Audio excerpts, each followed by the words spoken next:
calls to deliver promptly. And this really works. If you are at my facility now, you see how people are trooping there to buy. You go through these marketing centers, you see how people are buying this chicken. That tells that we can do it. And as a last week, we even ran out because the market was overwhelming. That was not what we were even expecting. Until when we adopted this strategy, we realized that people really need what we are producing. It's just that we were not closer to them, and they were not aware. So these were the two things, and now we are even working with TechnoServe on getting these girls blast freezers, instead of leaving them at the open with just a container. We are now going to place these blast freezers at vantage points, and that will work the magic. So when you look at this, the one important thing about them is you think you are training them only, they don't add anything to you. That is not true. The market was really created by them. They talk to their friends, and their friends, their sisters, you know, mostly women, they do the cooking within our area. They talk to each other, and that even made us to rethink of even employing them. We try to get each person from the communities, and that tells they are going to replicate the information to them, and that is really working. The other aspect of it is when you look at our team, we have students of Dr. Helen Lehman Technical University and UDS. They are part of it. When they came the phase, I said, how are you going to combine studies with this? Because we're not even going to pick them to be part of it. They really pleaded with me. Some of them, one even dropped out of school because he could not pay his fees. So the others told me how to even pay their fees will be a problem. I should have an arrangement with them. Even if it is a processing unit, they can come and run a shift so that they can make something. I said, this is not about employing you into my place. It's about training you to know something so that you also go out, set up something for yourself, and go on. They said they are prepared to do that. But listen to the few of them, the money aspect initially to solve their initial pressing issue was it. So this tells how important this project is. And it's really going to work. When somebody sees a project like that, it means we can go far. It means he will take everything serious about the project, and whatever we are going to do to them, they will take it serious, and we will really go far with this project. Currently, we are working with about 100 of these young women.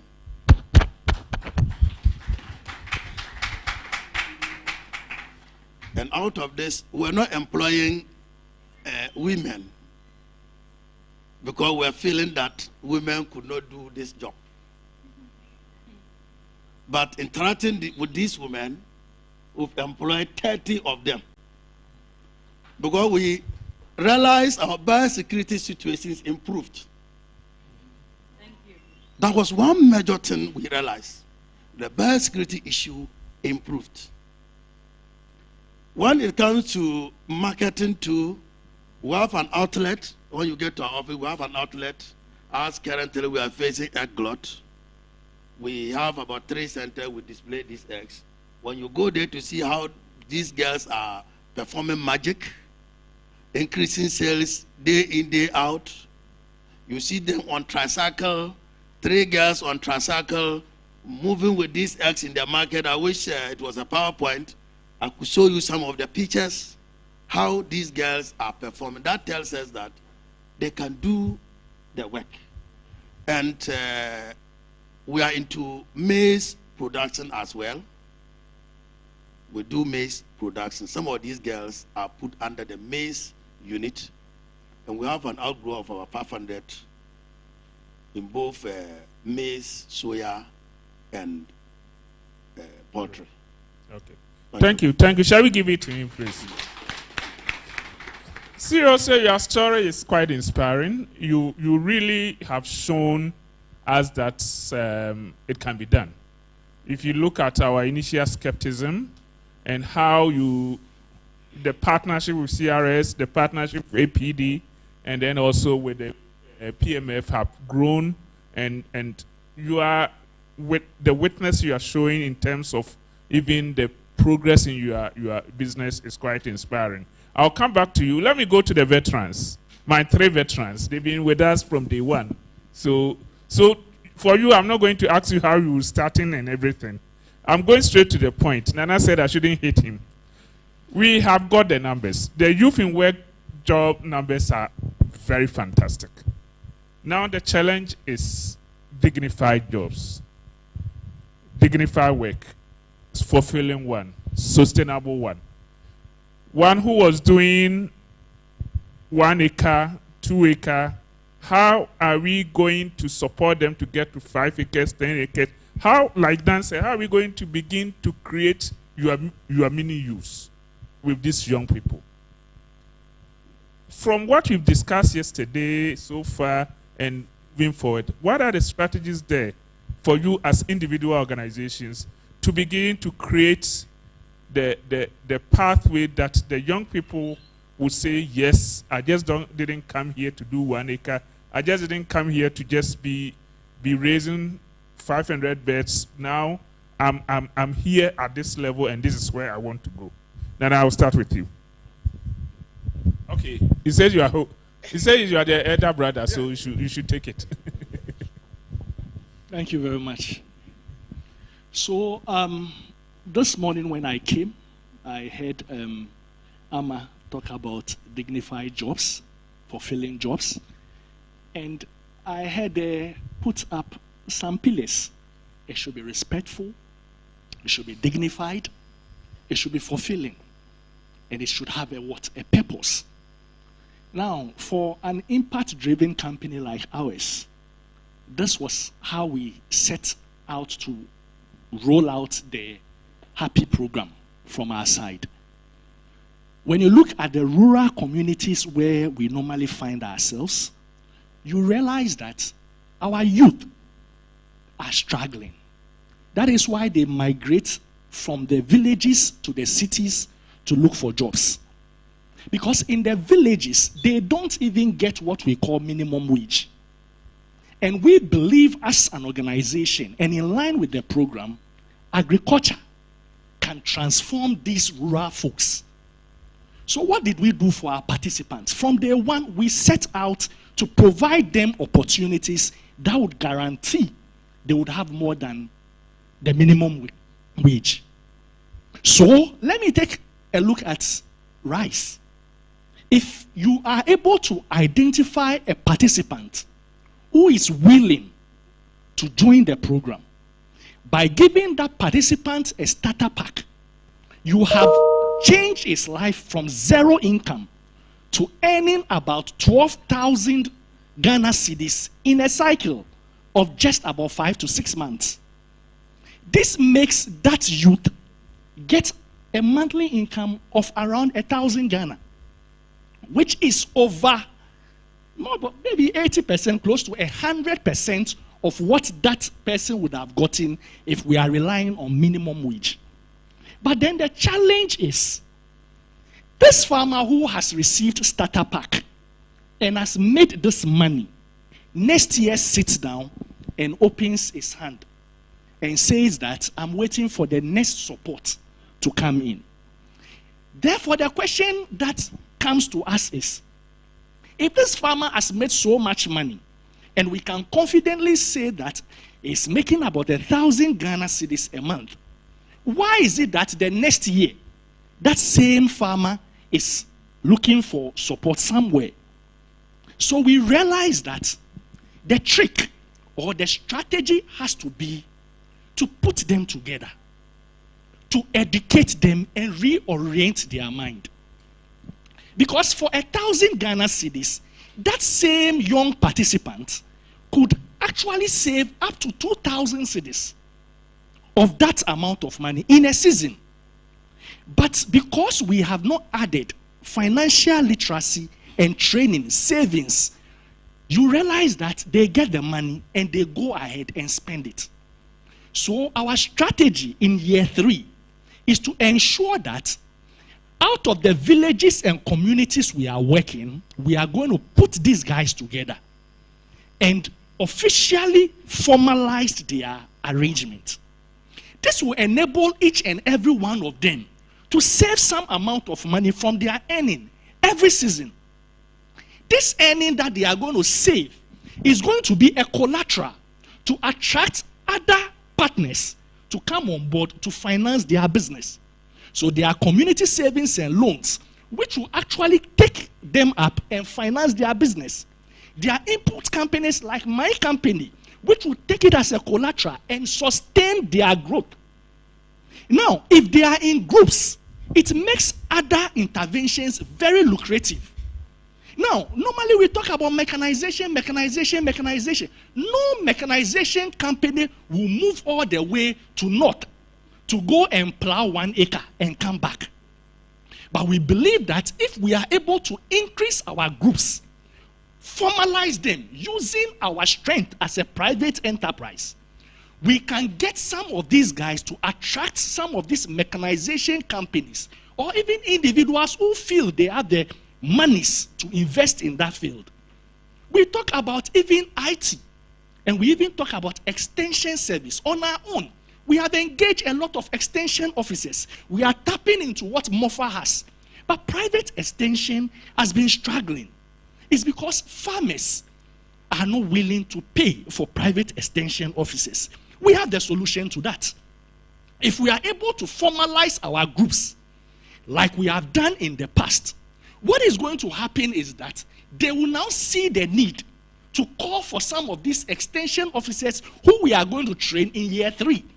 And at the end of the day, value will be created. Then we talk about the women or our participants who are women who are in the rural communities. And apart from farming, they have nothing to do. So they finish harvesting soya and there is nothing else to do. Meanwhile, we have about 6 months more to go in the year. We are going to add value to what they are doing. So if you're a soya bean farmer, you are looking at doing something like soya kebab to sell in the market. You are looking at other things like Vitamilk and other value-added products. And we as a company are going to set up about 100 of these things within the period so that we can drive the dignified, fulfilling jobs in the next couple of years. Thank you very much. Pastor, how do we move dignified, fulfilling job within your enclave? Okay. I think before then I want to indicate some 2 positives that this project has. I want to commend it. First, in my enclave, this project has helped for us to bring maribond resources into being. For instance, Jinako is here, and I want to salute him. Elder is here.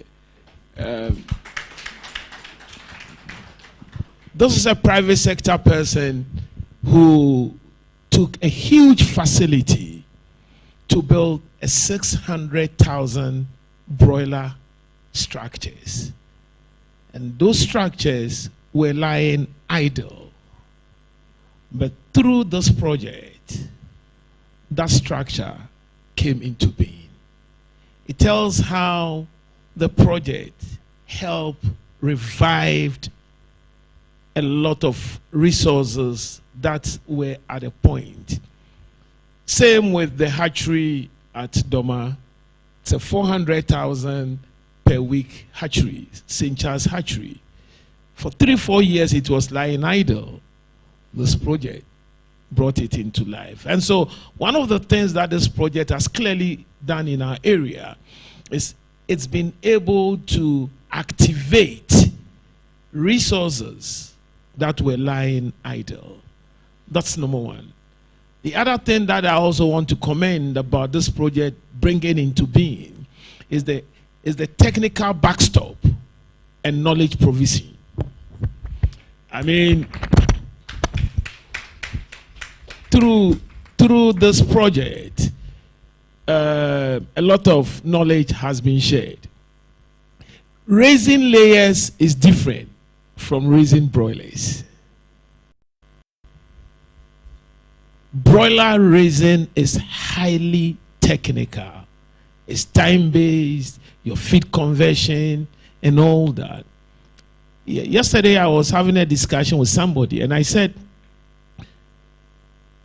currently, around the world, the most part of chicken that the price is going so high is the chicken leg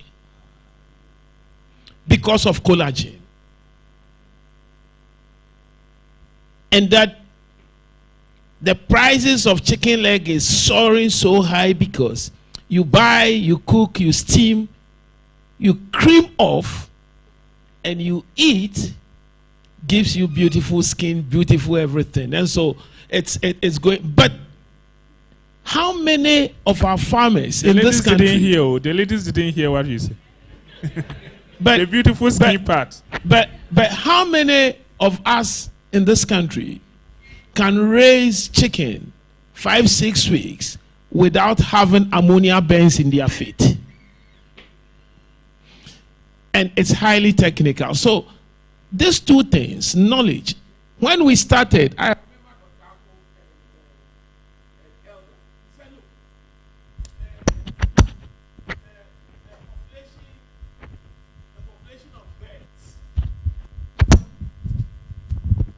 the population of birds, the way we place broilers is different from layer.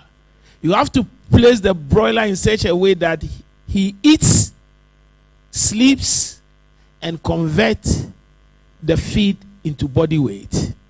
If the broiler eats and he runs around, everything is gone.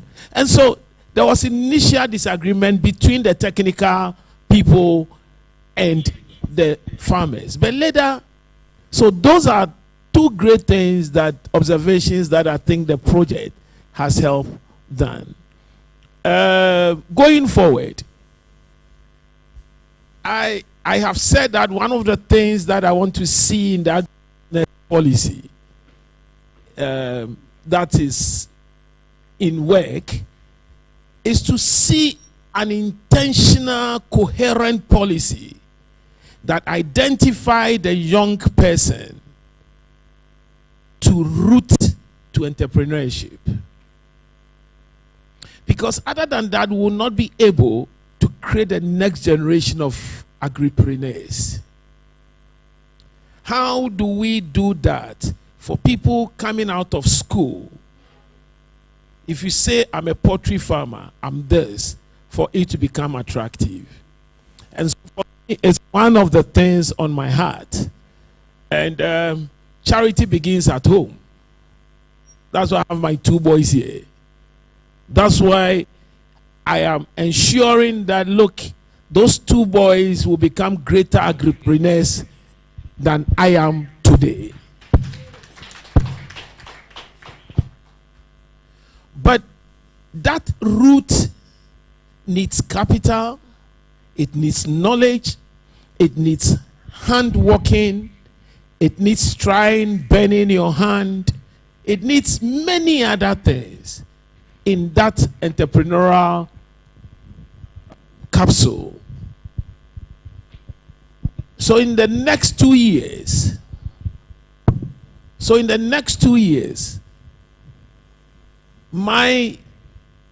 one of the things is, how do I actualize what I've been saying? How do we create the next generation of agripreneurs?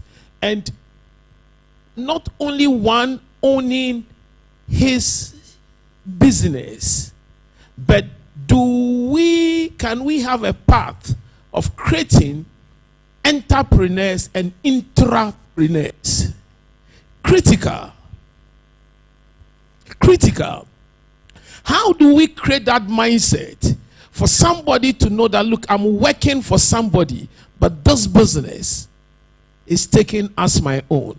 Because take it or leave it, research and the figures have shown that people who have instinct for entrepreneurship are born. So entrepreneurs can be made and they can be also born.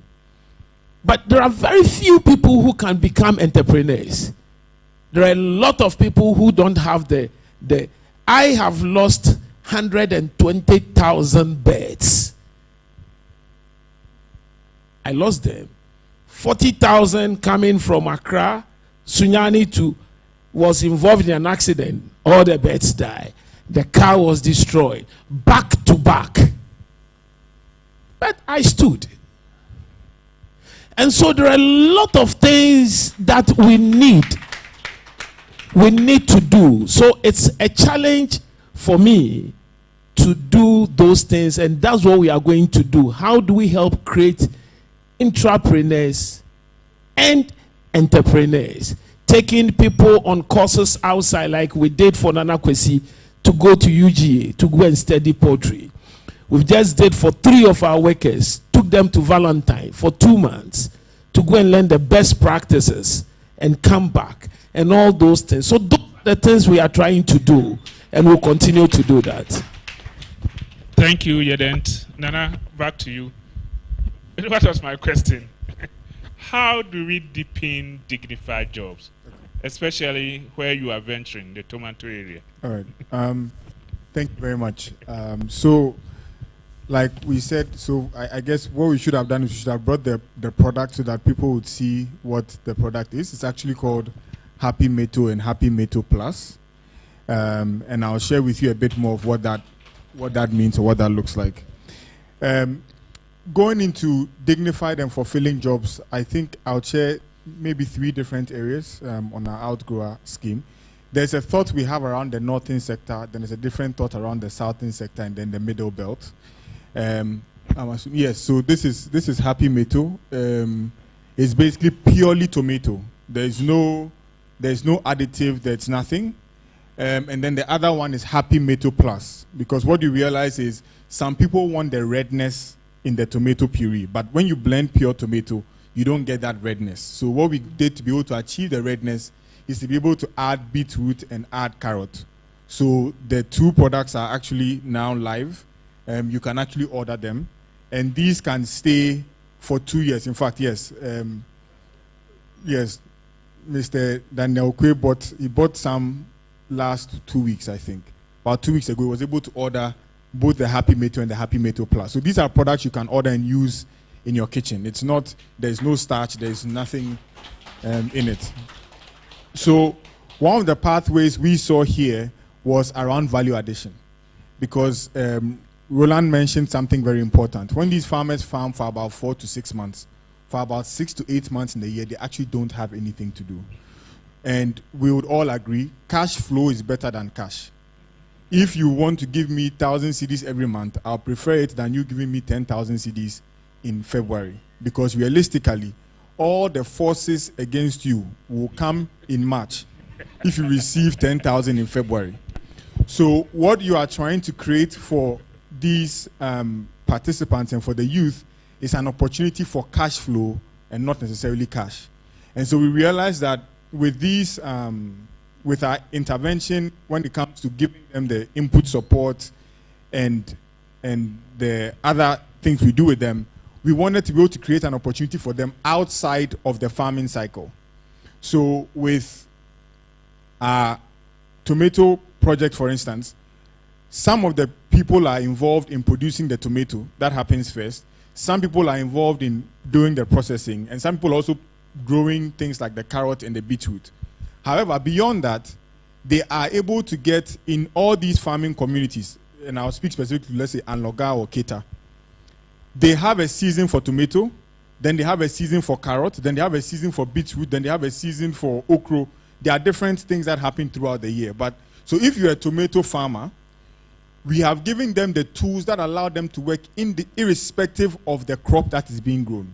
So these people have the dehydrators, they have the harvesting crates, they have the nets that they use to cover that. So our experience in rice teaches us that to protect our rice fields, we need to use these fishing nets to cover the rice to prevent birds from eating the grain. That same principle applies to vegetables, because when you buy tomato or you buy onion, or what they are trying to prevent is the birds that peak, because you can easily move the tomato from grade 1 to grade 2 or to grade 3, which is less income. So we didn't stop at producing or giving them inputs for tomato. We've also given them the nets, which they can rent per day to people who are doing beetroot or carrot. We've given them the knapsacks and the spreaders, which they are able to use to apply. Apart from tomato, they're able to use that for the carrot, they're able to use that for beetroot, they're able to use that for all the crops throughout the year. And then we've been able to also give them harvesting crates. So the harvesting crates prevent the crops from the friction that bruises them. And then the harvesting crates are able to easily stack on top of each other. Because with the basket that they've been using, when you put the basket on top of a basket, just crashes some of the vegetables. So with the harvesting crates, they have a natural interlocking that allows them to be able to transport them from their sites to the city. So you've been able to create an option or an alternative livelihood that gives them cash flow throughout the entire year. The other phase for us is also the value addition. Because like we said, now we've trained these groups to be able to process the tomato. In fact, the machine to use to process tomato, you can also use that same machine to also create carrot puree. You can use the same machine to be able to create beetroot puree. So what happens is you can now harvest your tomato, harvest your carrot, take it to the people who are providing this service. They'll be able to puree it. But then there are people now who have gotten into the business of selling the tomato puree and selling the tomato puree plus the carrot and beetroot. So those people are also now being able to get they are gainfully employed throughout the year, because there's a certain group that's actually buying this school feeding program. In fact, when you go to a market now, you realize that there are these grinders who are there with you. So when you buy the tomato, you take it to them and then they grind it for you. Some of you here have not gone to the market, so you don't know what I'm talking about. But when you get to the market, these things are happening. So now you're making them make a product which allows them to be able to bring that to the market and sell that even within their community. So that's currently happening. And so these are some of the tools beyond the specific value chain, alternative livelihoods in all these other things that they're doing, and then the value addition. I'll add one more thing. For us, we've been able to set up these things called skill stations. So our skill stations allow for, maybe that's more in the north, so maybe I'll stop because I'm talking about tomato. Okay, so we have skill stations. In fact, at this point, we have about 10 skill stations that are running. Our skill stations are in the following areas. We are weaving northern kente. Now, for some of us, when we think kente, we only think about bonre. But in actual fact, bonre is now being replicated by Chinese. They are bringing in kente fabrics. However, the northern kente is still very natural and very fresh. And now we've started creating products with the weaving stations. So wherever we have a cluster of our farmers, we have these weaving stations. They are set up in 5 and 10 of these weaving machines. Now, how that works is, people who are farmers with us, when they are not farming, in the cycle they are not farming, they are engaged in these activities. And then we buy the produce. We've connected them to an access to market. So we are now able to, we are making shoes out of these. We are making bags out of these. We are making clothes out of these now. So you have fashion designers, and I think there are some pictures to show for that.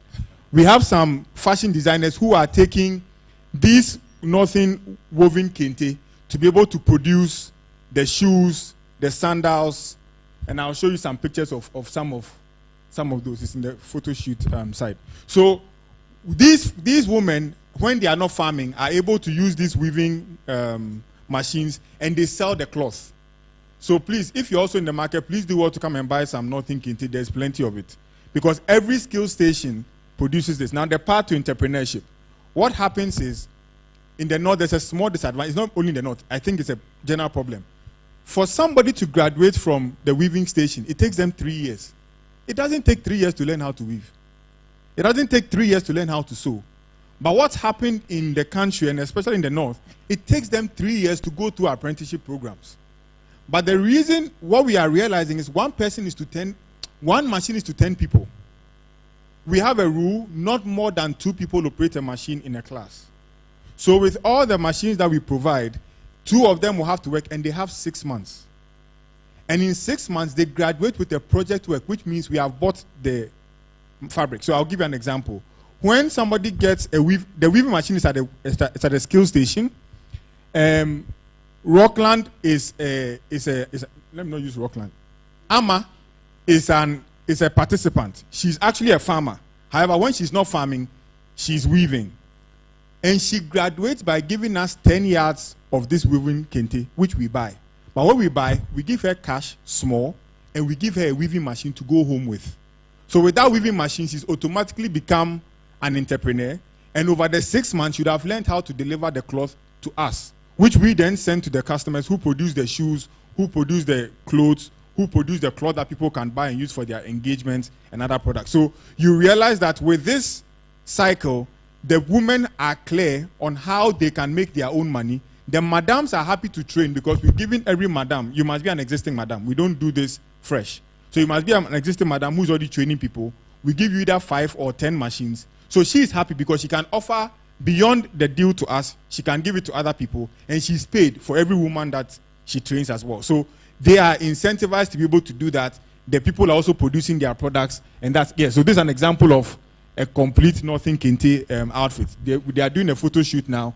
These are, so they are official clothes, casual clothes, and those are all happening. And please, you can feel free to buy some for your wives and children and next QRM, you have a day for Northern Kente and co. And I realized, talking about partnerships, I realized from Professor Wusi's presentation last week, because now we are building an entire website for this specific activity called North Up.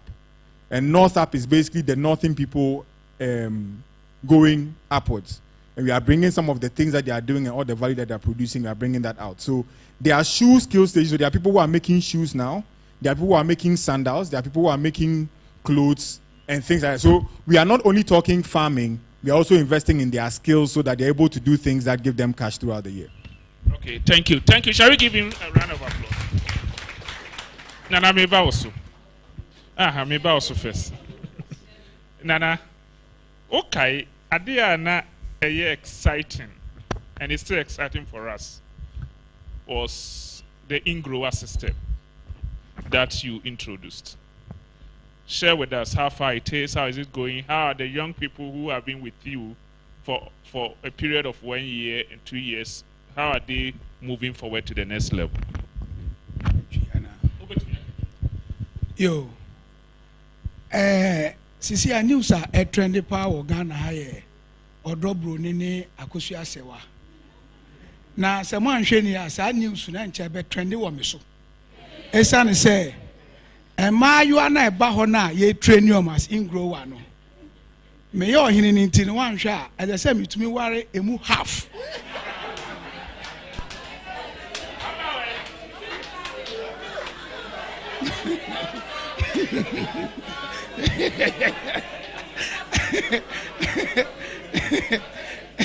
Dignified and fulfilling. As I say, mechanical no. Esane say, in grow na me ye nti no. Na minua kasa no, o say obeso na agiane dan no. Wo de ende ye. Sisi a efi adoagiri kopim kota. Efa samankese ho nyina. Wo po hene a ni din eda border eyeme. Esane say adwuma we ama mi din akosoro. Obia ma ne baba yiwa bia so a yenko nana ho.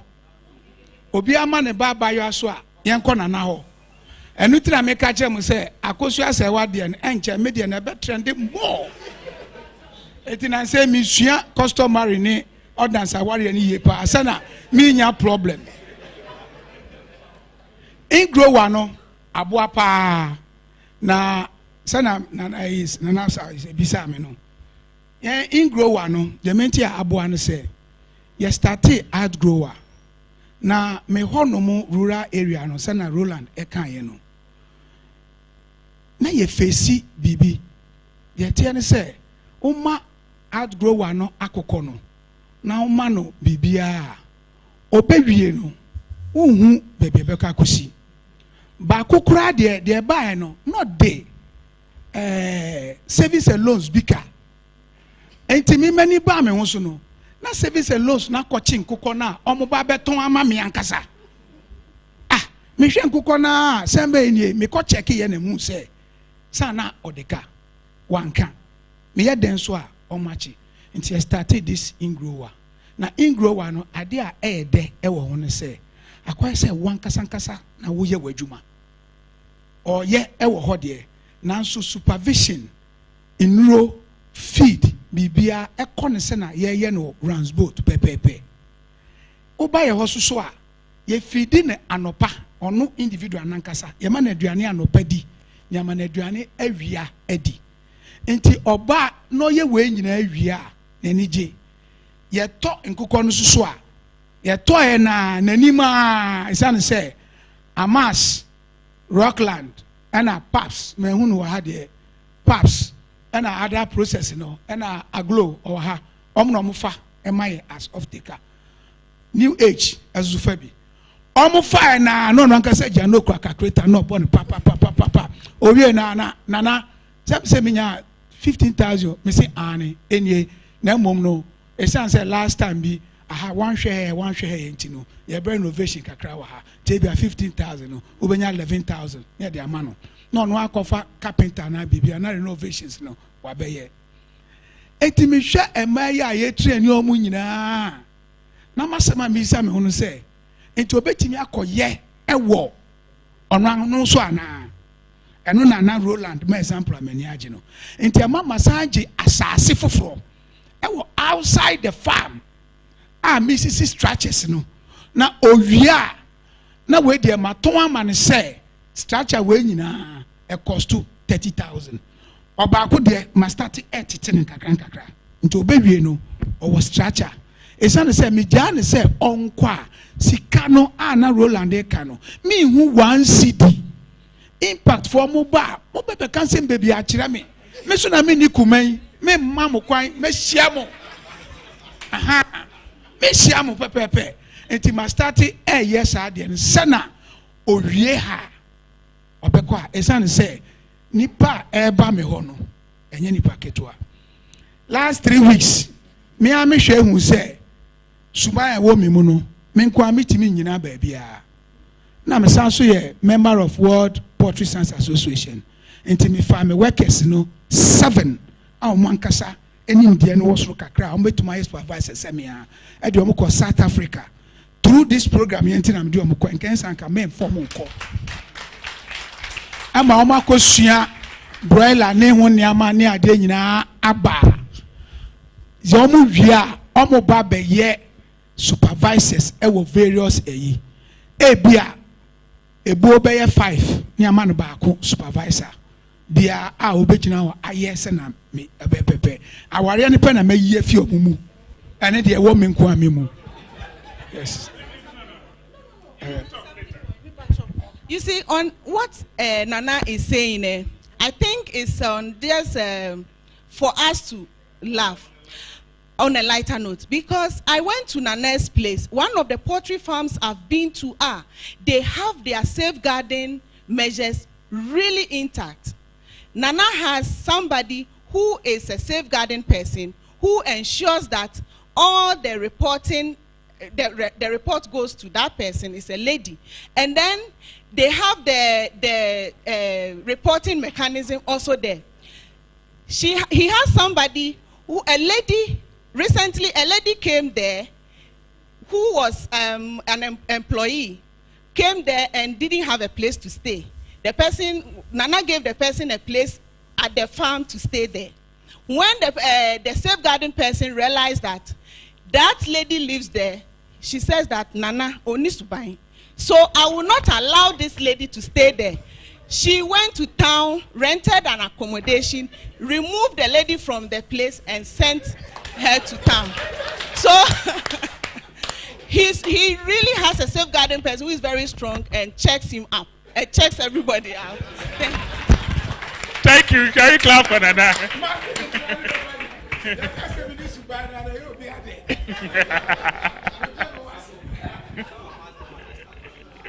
Okay, all right. So, for the sake of those who did not understand Chi, or who do not understand Chi, Nana was giving us instances of how he has progressed.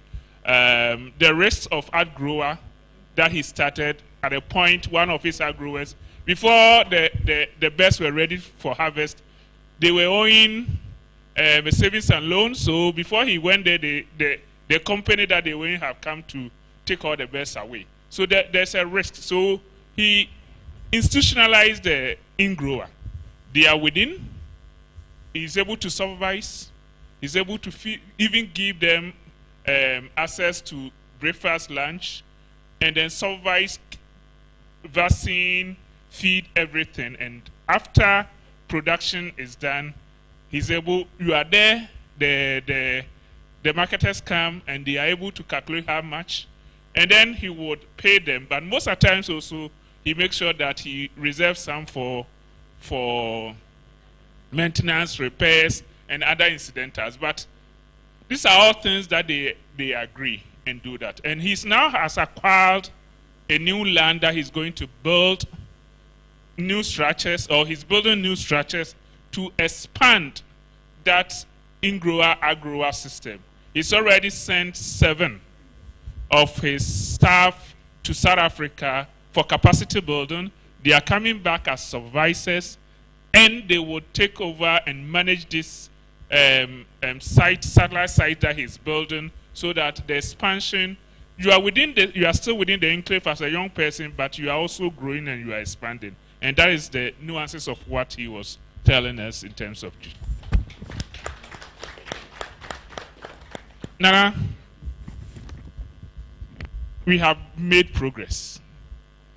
You have made progress, the program has made progress. So far as yours is concerned, he was talking about how the program have supported processing, and he gave the middle belt example. And then we also know the example of where you are, what you've done, PWD, everything that this program is capable of. You have been a very shining example for Happy. But it's in etc. We are also, Oliver, asking for more. What needs to be done to deepen this journey? Create more opportunity for young people, but also self-assurance, and be able to get to where they would now be comfortable and say they are dignified. Investment from your part, obviously also investment from the program. How do we put this together? Thank you very much. I'm also Nana, just I don't have the permission to.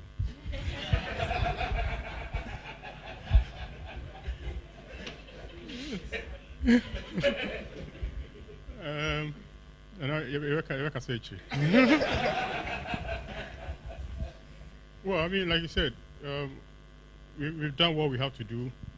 We started with the feed milling, the production, beefing our production sites, and also beefing the capacity of the processing sites. We've done what the in-grower scheme, we've done outgrowers, supervisors. One of the beautiful things we've done is our ability to be able to link with almost all the partners. So if you talk about birds, we are getting a lot of birds from Yedens, getting us feed, Napo Vita getting us birds. We are dealing with National Service, Joberman helping us with our staff. Guza Guza, we are picking the birds from them. We have a relationship with Ransboat, Amas, and almost all the partners. Next year, Nana is coming on board to support us with the. So in terms of the leakages, we've done that. In terms of our capacity to improve, we've done all of that. So the question really is, how do we move forward? Deepen the relationship, increase the numbers. Yeah. So the key for this program is expansion, and for me, that's the only way, because it gets to a point where you get boxed up. You've done what you have to do. You are maxed out. The factory can employ a maximum number of people. So without expansion in critical infrastructure and expansion of the program, you really get stuck. So at the beginning of this year, we took a deliberate attempt to open our doors. We were focusing more on institutional off-takers. But for us to continue with the program, we need to now expand our reach. And I'm happy to announce that our ultramodern marketing outlet which was graciously adored by Mr. Danakwe last early part of this year, is now doing very, very well. The dream really is to have about 100 touch points. But in my experience, in my few years' experience in the broiler space, what I realized is that the challenge for this country is policy incoherence, right? Now, there's a lot of glut in soybean, maize, and all of that. How is that benefiting the poultry sector? What is going to happen is that if we don't take it next year, we're going to have a reverse of that because it becomes a disincentive for a lot of people. So aside the policy incoherence, we need to now have ways of expanding the base. And that will create the enabling environment for us to expand. What we want to do is to use our outlet as a touch point to have about 100 outlets, not necessarily our own, but to support the young people, those that have gone through the training, to be able to now own those outlets. And I'm happy, Lamin, I've learned so many strategies from Lamin this afternoon. Some of the strategies that we can really employ to be able to expand, because that's what I was really wrapping ahead. What we need to unpack as an industry is how do we make our products much more available, which I call probably the 3 E's, right? Because we have issues with awareness, and Chief mentioned the benefit of even the chicken leg. I'm sure most of you were surprised. But if you want to even recount the benefit of eating healthy local chicken, you'll be amazed. Nobody will even buy imported chicken. But that knowledge gap is a huge problem. Do private sector have the resources to be able to advertise, right? Create awareness. I mean, you already have a lot of overhead costs you need to cover. So when we're talking about product development, advertising is the least on the project. And that's one thing I employ the agri-impact to really explore. And I'm happy, we are coming up with fantastic products within the group itself. Now we have tomato, we have rice, we have chicken. Our product is one of the best on the market. But why have you not been able to move forward? Because if I look at my advertising budget that a marketing team brought, I just put it somewhere. Because there's other pressing needs that we need to cover. So until we're able to solve that problem, to create that awareness that these fantastic products are on the market, it will create that level of expansion for us to improve. Then, the other issue is with the accessibility, right? Now, even if we create all the awareness, how do we assess those products? People become interested. How do they assess? Which we also need to create, and that's our account for us. If we're able to do these 100 projects, and I know Rockland has an online presence, Lamdin, I've heard so much about your outlets and all those things. If you're able to have that level of accessibility points, where then people can now begin to, okay, if you walk 500 meters, you'll be able to have some of this product. It will also help. The last point I want to highlight is now availability.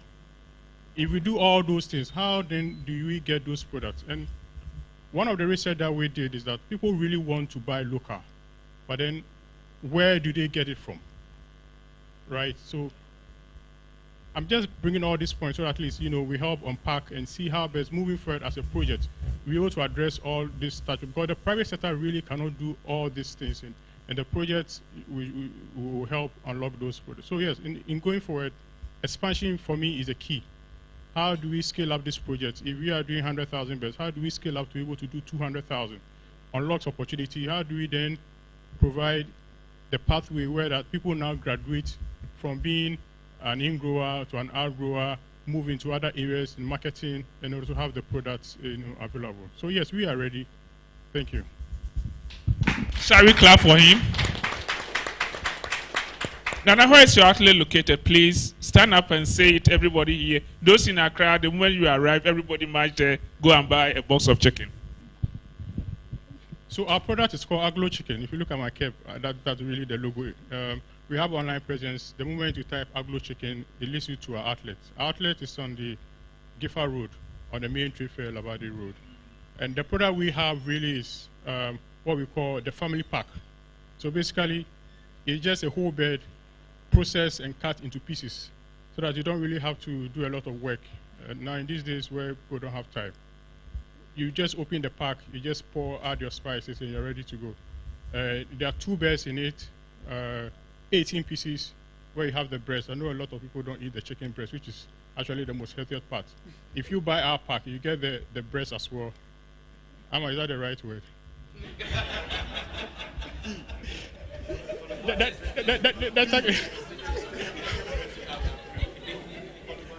The technical term is actually called chicken fillets.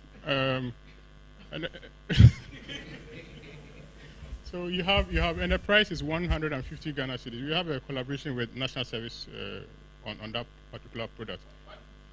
150 for the pack, yes. The total weight is about 2.5 kilos. We also have the best gizzard, actually, in the whole of Ghana. So please, just Google Aglo Chicken Outlet. It will lead you straight to we are trying to have some collaborations with some cool stores and other touchpoints. So once that is ready, and I hope once our advertising budget is also ready, we'll be there. All right, thank you. Okay, thank you. So we know what we are eating this Christmas. Nana rice, Avivi rice, happy tomato, happy chicken, Avivi oil, so many. We have the power to increase. And he says something that is important. The pull factor, the markets. We've managed to push the poultry because also of the institutional buying that we have, the institutional buying strength of KFC. But we cannot continue relying on institutional buyers. We need to create the opportunity, and it's a step that we are all taking, because now then the smallholders, the outgrowers, they will be moving and they will be supplying to all the farms, and then we will be able to move forward. Prof, how has it been going with the young students that have been coming and you've been training the same poultry? Unfortunately, we are talking more poultry, but bear with us. All right, thank you so much for this. Yes, we've been in this for almost 1 year, and that is the Happy Project, but we've been training them for almost since the school started. But when it comes to actual practice, this project has really done the trick, because we've had situations where students have and had never had a feel of a day-old check, and even how feed is formulated. So this has been an opportunity for the interns and the participants to actually learn how to formulate diet and even how to handle day-old chicks to the time of market. So it's been good. We have series of them since we started. We've had about 3 different cohorts from different departments, not only animal science. We roll out application forms to other students and other participants across the university. We had some from business school, some from horticulture department, not only animal science. So it has been an integrated approach in terms of from production level all the way to the table. So it's been good, and I would commend the project, and I pray that the mindset of our students, they want to see money in a very easier and a simpler way, but the money itself is with the production, and the participants can really attest to that. Thank you. Prof, do we have the grape? Happy grape. Okay, please, just 1 minute. All right, so as part of the value addition along the chain, the participants, a set of them decided to also add value by grilling the chicken. So when they are raised up to the 4th week, that is where they slaughter and process. So as we speak, we have about 5 grill units on campus. But since school is not in session, the rate of purchase has really dwindled. So we hope that as school reopens, we will get more people patronizing our product. Thank you very much. A lot of lessons on that also for our other markets, the grill. I think when school reopens, and maybe we take opportunity to visit and see how we could also establish such grills around town so that they become another outlet for us to be opening up. We have a confirmed grace around. Pork joints are coming up, but I think that the chicken grill are also a good addition that will help us move forward. I will come to you for your last thought, but let me hear me. Kobinman can be the Yemfan Kansem. Okay, with our mass farms to the Happy Project has it has really helped with production. It increased our production to a certain level where we can get a lot more ladies to do processing. We realized that the ladies are more into processing than the production itself. Because when you take them to the farm, they complain a lot. They would rather want to do processing than to do the actual farming. At the moment, we have just about 4 ladies who prefer to be on the farm than to do processing. But when you take others there, even to learn, they keep complaining and they want to come back. But we have created pathways also for the those doing processing, because we realize that with just processing, there's not much they can do outside of processing. Because with production, at least you can set them up to have their own farm. But when it comes to processing, it means they are always going to work for you, which actually they prefer. Most of them would want to remain employees than to become employers. But we have given them pathways. We educate them. We have meetings with them frequently to show them what they can also do to have their own business. Some of the things we talk about with them is to have, as the gentleman said, what they are doing on campus, to have grills and then food joints. We have told them that if they want to go into something like that, we can give them the products so that they can sell or do whatever they want to do on credit. Then afterwards, they can pay back. We have given all those things, made all those things available to them. But it's surprising some of them still want to be employees. But we still encourage them. We still talk to them all the time. We have also talked to them about having refrigerators or some coolers. We will give them the product so they can also market. We talk to them on the we talk to them all the time, but it's difficult getting them to participate. But we are hoping that, I mean, with some time to come, actually they expect you to do all that for them. They would expect you to buy the fridge for them. They will expect you to set up the joint for them. So they will just sit there and then, but we encourage them to save, because they are being paid and the pay is actually good. We encourage them to save so they can start something and then we can support them, because we can't do everything for them. So those are some of the things we are doing to help with dignified and fulfilling jobs.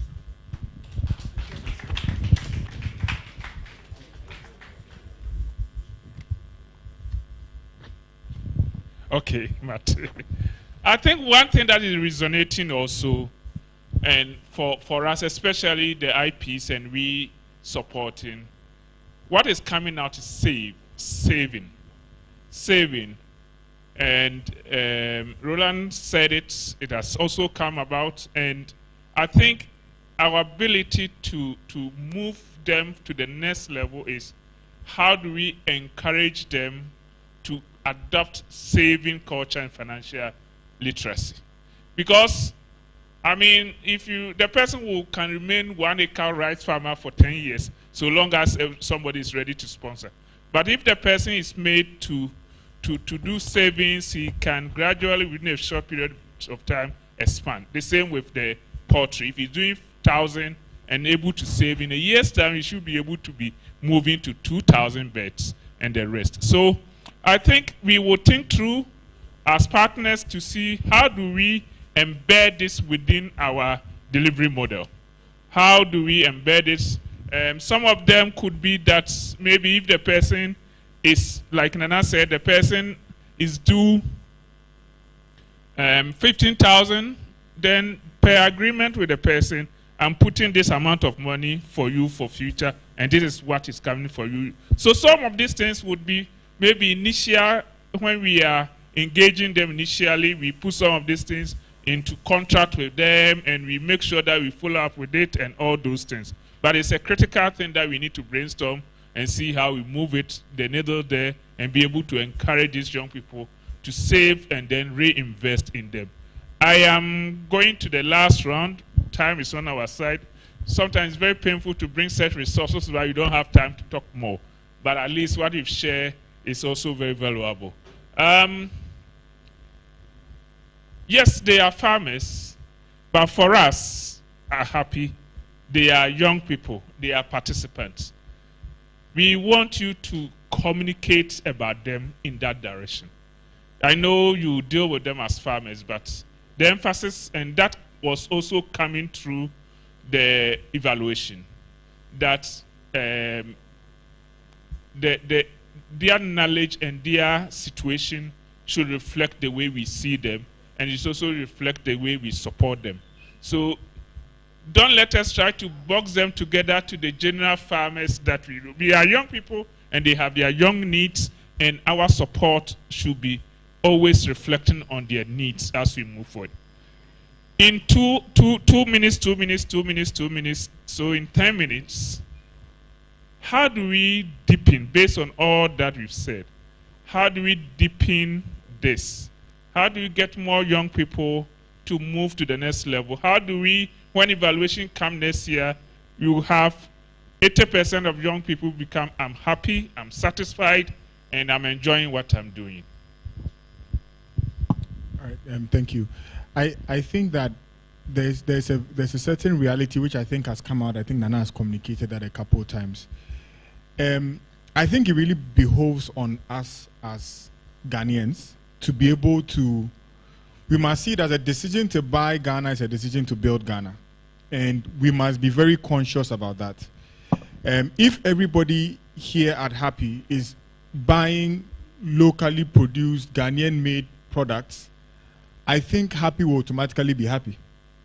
Because I was in Takrady, I visited a very small shop, and that small shop was selling 50,000 bags of rice in 2 months. That shop alone can probably sustain all the local commercial rice farmers in Ghana if they ordered 50,000 bags of rice from all local producers. But their challenge with doing that is, now if I send that product to the market, will the people come and buy? So we must shift our thinking. It's not on us. It's actually on us, the Ghanaian population, to recognize that 70% of Ghanaians are under 30 years old. What would they practically be doing in 5 years' time? What would they practically be doing in 10 years' time? If we don't provide opportunities, if we don't provide jobs for these people to be able to be gainfully employed or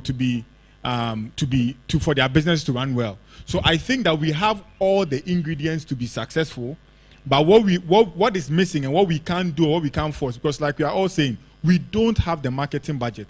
We don't have the advertising budget that GB Foods has. So we need to be able to, as individuals and as Ghanaians, let us make sure that your HR is ordering from Ghana.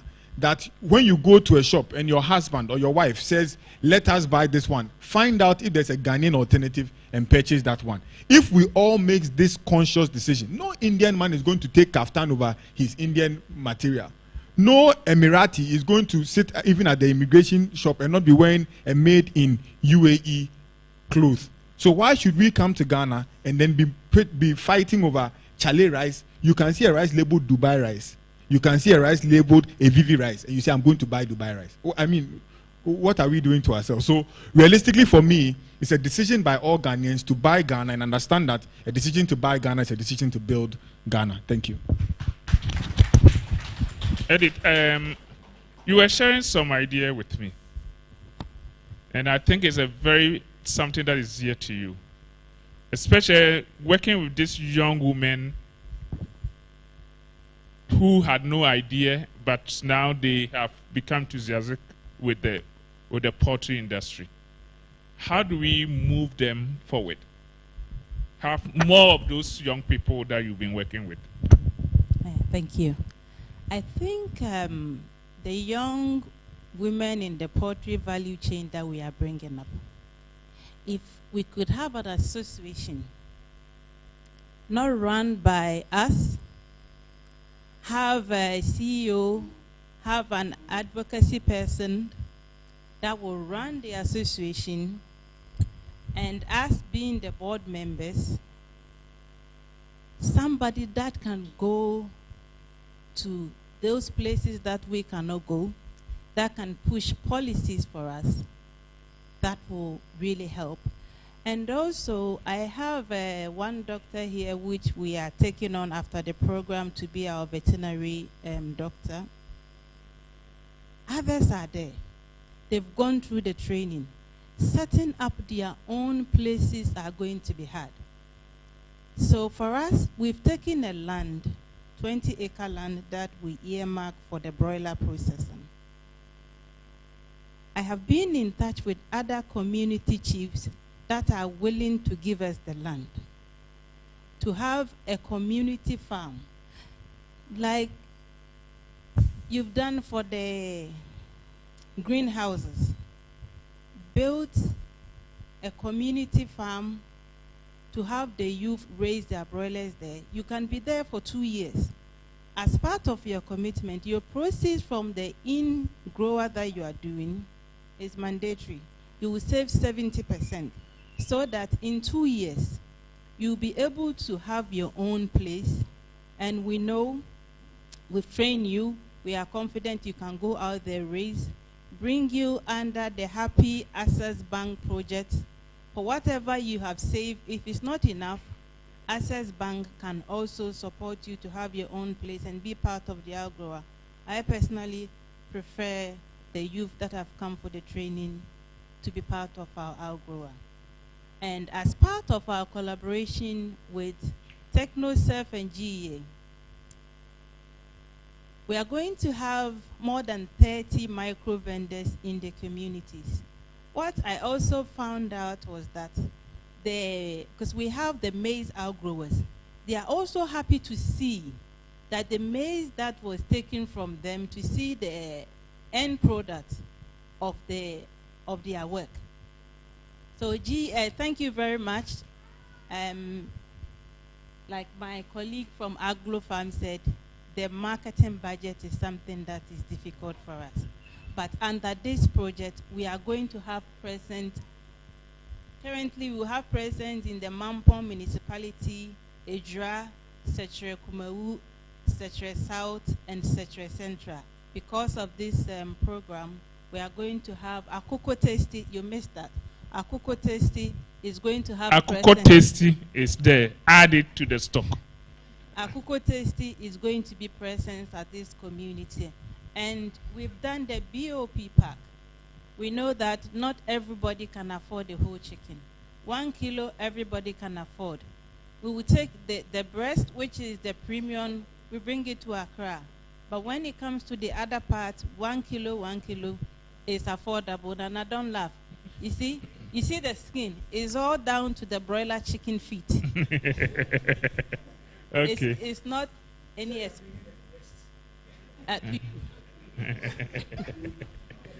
okay. The chicken breast, please. And then what we've also realized under the program with the broiler market is all about numbers. Producing small, the margins are small. We need to upscale to produce in volumes to be able to make it sustainable. All that we are talking about here, if we do not upscale, it's going to be difficult to sustain the good work that everybody in this room has done. Thank you. Eddie, I've not forgotten you. Huh? You'll be the last person to talk. So don't worry. Lamin, how do we move forward? You shared a lot that we are picking up and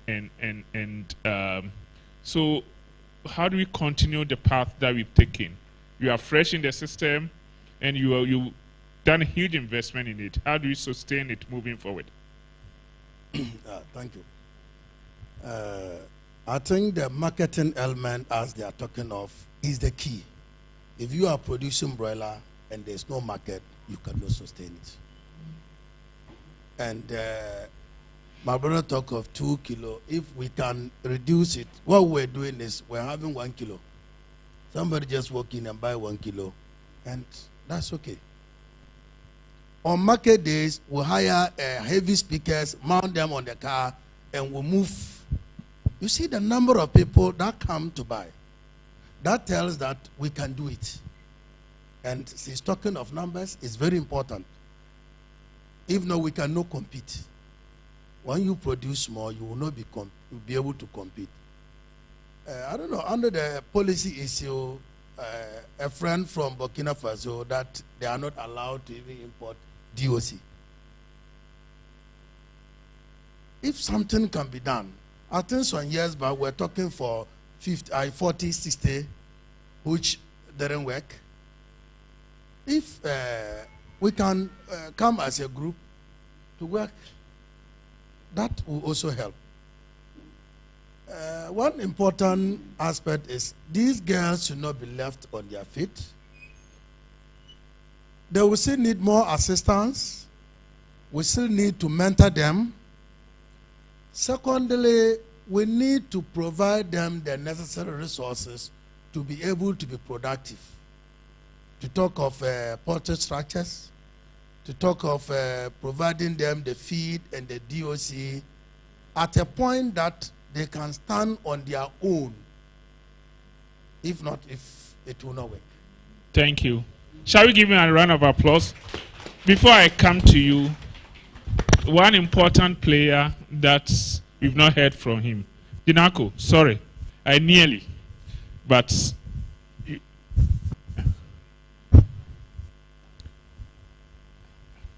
Meche abusuafo nyina meka twi yo ene bono nyina afrafra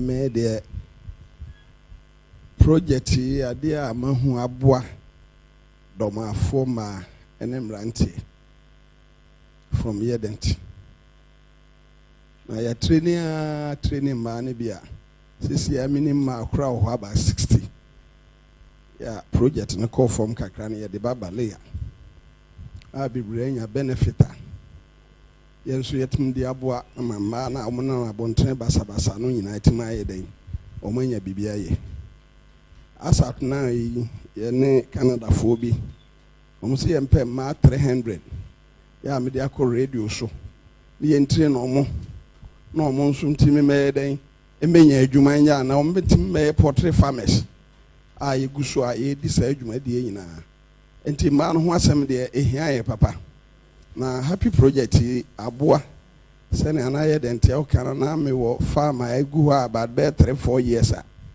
na ye mfa nya adwuma bi esisi wokwa ba happy project atimanya experience broiler project no racing no ne ma na ye le anko ana ye nye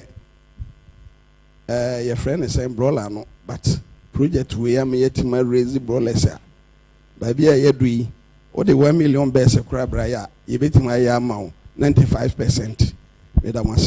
Okay. Just to summarize, the program has supported, he had like explained by Eden, already has structures that for 4 years were not being in use, but currently they managed to work. Even if the broader production goes down, they're able to move some of this to young women to the layer, alternate between the two, and they are being sustainable. What the good news is that he's even have received support to train 300 young from an institution from Canada, and it's part of the expansion, it's part of capacity building that the program has instilled in him, that they're able to do that. They even made an announcement around the environment that young people should come, and most of the young people who before then were not doing anything, they were in the street doing other things.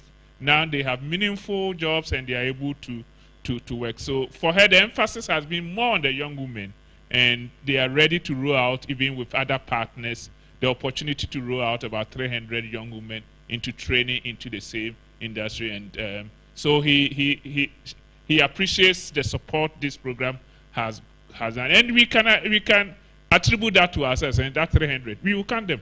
It's for us. It's for us. Okay. Your last word. Well, for us, we'll keep on building up what we've started. And we are profiling each and every participant on our program. When I say profiling, I'm talking about two things. There are participants who are entrepreneurial. So you realize that with a little push, they will be able to rise up into a giant. Most people don't know that Nana talking plenty here is one of the students from our academy. And today he is a champion. And Ransboat was built right in our office. And apart from Ransboat, we can list others. We have others in seed, like Greenland, who has employed over 20 people because we have given him a marketing contract. There are others who are into digital technology, who have built websites with over 60 products, marketing some of the things we are doing. Those who can be entrepreneurial as private sector, we have the power to drag them along and give them some little resources that can ensure that they are able to grow and stand on their feet. Those who are not entrepreneurial, they may need to be in groups, and that is where we will go from next year. Put them into groups so that they can have the power of association. Then we can teach them how to save and other things so that they can attract the support and funding. Sometimes when you are alone, you wobble and fall, but when you are together, you can grow and grow. And there are many big organizations which are actually or were actually started from associations. In the area of value addition, that is also very good. We are introducing close to about 100 women associations in all the various communities we are working. We are equipping them with simple processing equipment so that they will be able to have alternative livelihood apart from what they normally do with us. But I'm going to end by challenging Agri-Impact, who is our mother organization. For New Age, we have done the job. We have fought the fight, and we have brought this project very far. But what we have heard today shows that we have a lot of products. Nana alone can list about 5 to 6 products. Aglo can do same. Yedent can do same. I can also boast of EVV rice, EVV oil, EVV chicken, EVV spices. Christmas is coming. What do we consume during Christmas? You know, be chicken and rice. This is the time for an oil.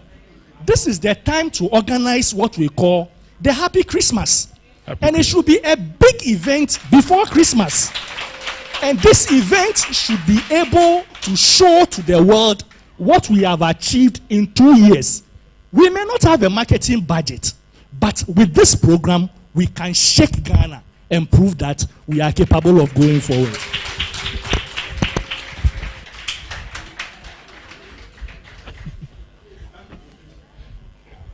Right. It's done. It's done. It's agreed. Consider it done.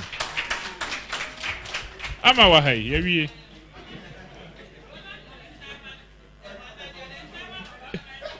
The chairman of the organizing committee, secretary, treasurer, and we are the technical support.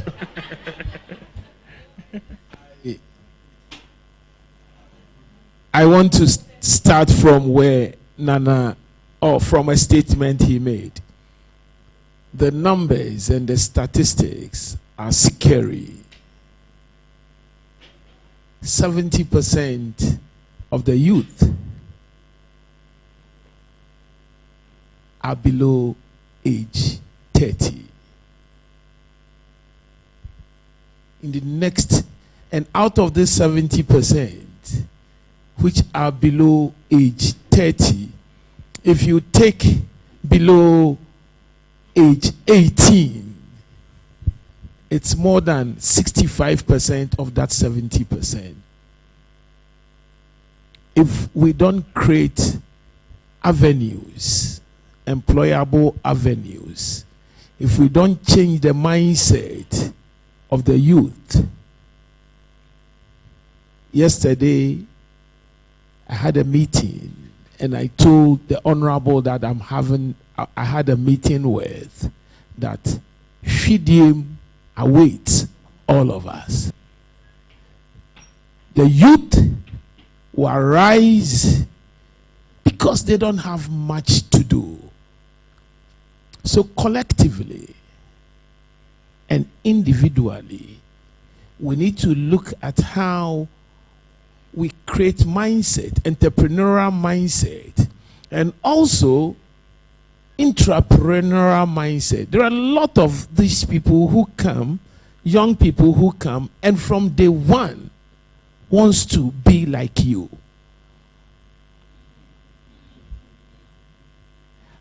I worked for 22 years. My business, I didn't have a car. In fact, my 4x4 was forced on me by my bankers because they said I've become risk averse by traveling public transport. So if I don't buy a 4x4, my facility will not be renewed 3 years ago. That is the only way I went to buy that car. And so the mindset. And for us, that is what we have to work on in the next years. If you have the potential, we'll handwork you. If you don't have that potential, how do we train you for you to hold that business as your own? Is the biggest challenge. And so next 2 years, let's see, how many and what we can do. But I think the platform, the thinking, and everything is right, that the future belongs to the youth, and our ability to bring them along will guarantee our safety. And so we'll work towards that. Thank you. Eddie, just a short summary. Then we bring it to the... Well, I think you guys have done a work. And since it's a summary, I think that the way forward is what we have all. And I believe that we can do this together. Thank you. Shall we rise up for them and give them a round of applause? Okay. Thank you very much. Thank you so much, champions. Larry, do one energizer for us as we are up so that we also prepare for the participants. I'm going to take over.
Join, feel free to join.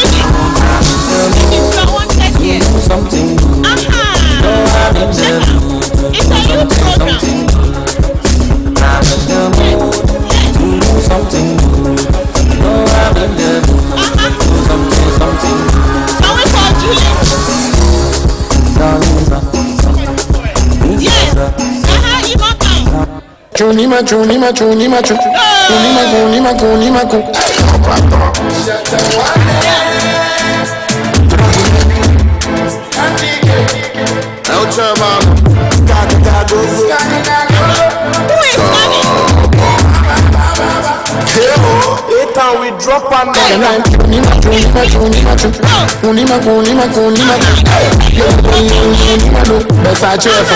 one side, shoulder, one side,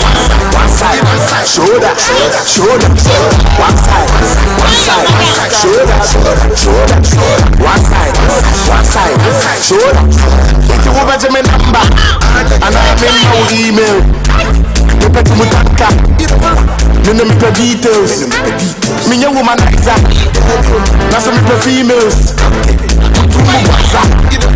Send me videos. Alright, them me too. I should too. Salama.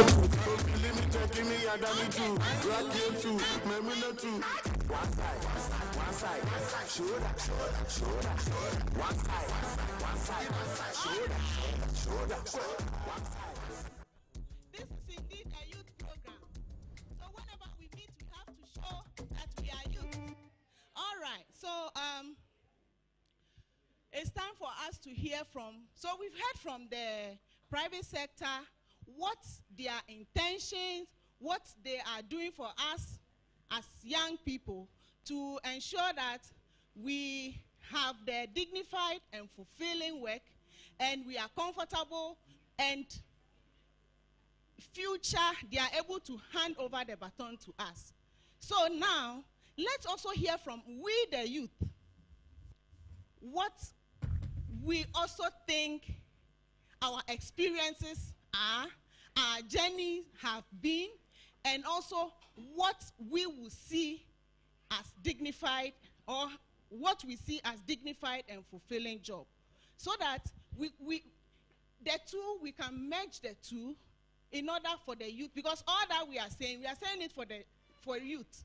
You are all saying it for us, but what do we feel it, so we know it more. So to do that, I'll call my youth panelists.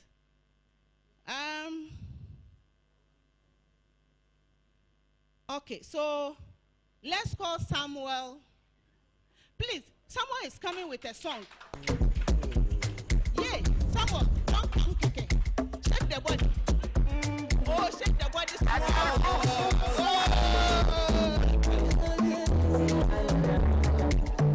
Okay. Dr. Maria.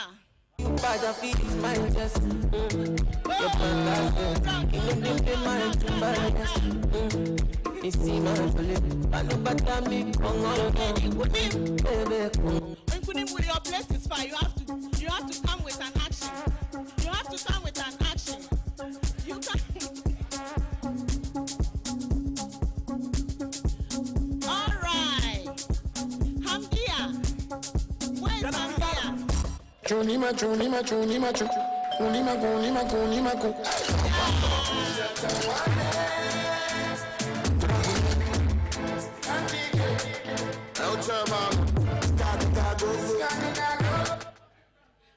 Thank you very much. So we're supposed to have 6-member panelists, and as we've been talking about our gender issues, she had a little emergency, so she had to go back home. All right, ladies and gentlemen, you are welcome. Yes, so my name is Amajan, and I always prefer to be called Ama. I'm sure you sat here, we've all heard about the private sector, our employers, and then our trainers, and those who are working with us. You've heard everything that they said. Now, we've come to you. We want to hear from you too. What your thoughts, your experiences have been. To start that, we need to hear your names and everything. So please, mention your name and then where you are from and the value chain or the activities you are doing. Yes, starting from you. When you're done, then you pass on the mic. Thank you. All right. Thank you so much. I'm Samuel Isuman from Estek Agriculture Services. I'm a business that emerged from the e-agripreneuring project. And so Estek Agriculture Services is located in Takoradi in the western region. And then we have a lot of services that we are doing, we are providing for several businesses within our agriculture sector. So the few things that Estek Agriculture Services does is we are agri-tech.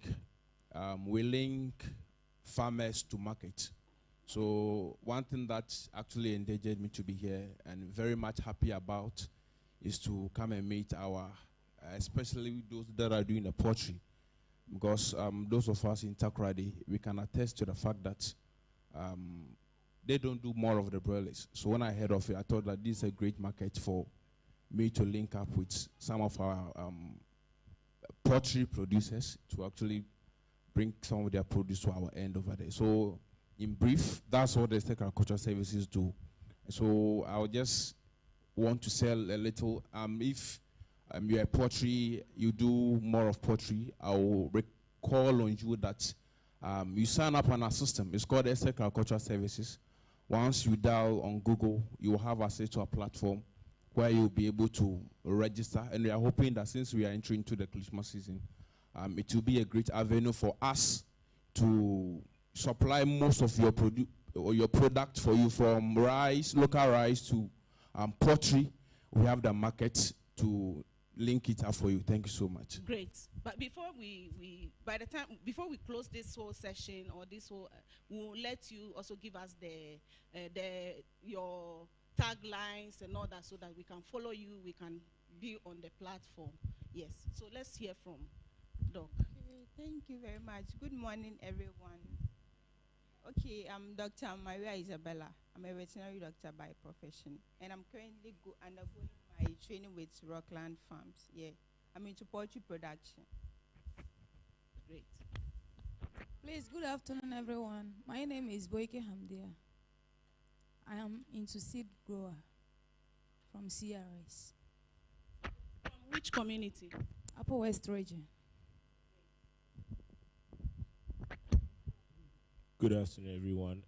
The name is Nkunim Intimedu. My dad was sitting here somewhere. Intimedu Yedent. We are farmers by nature.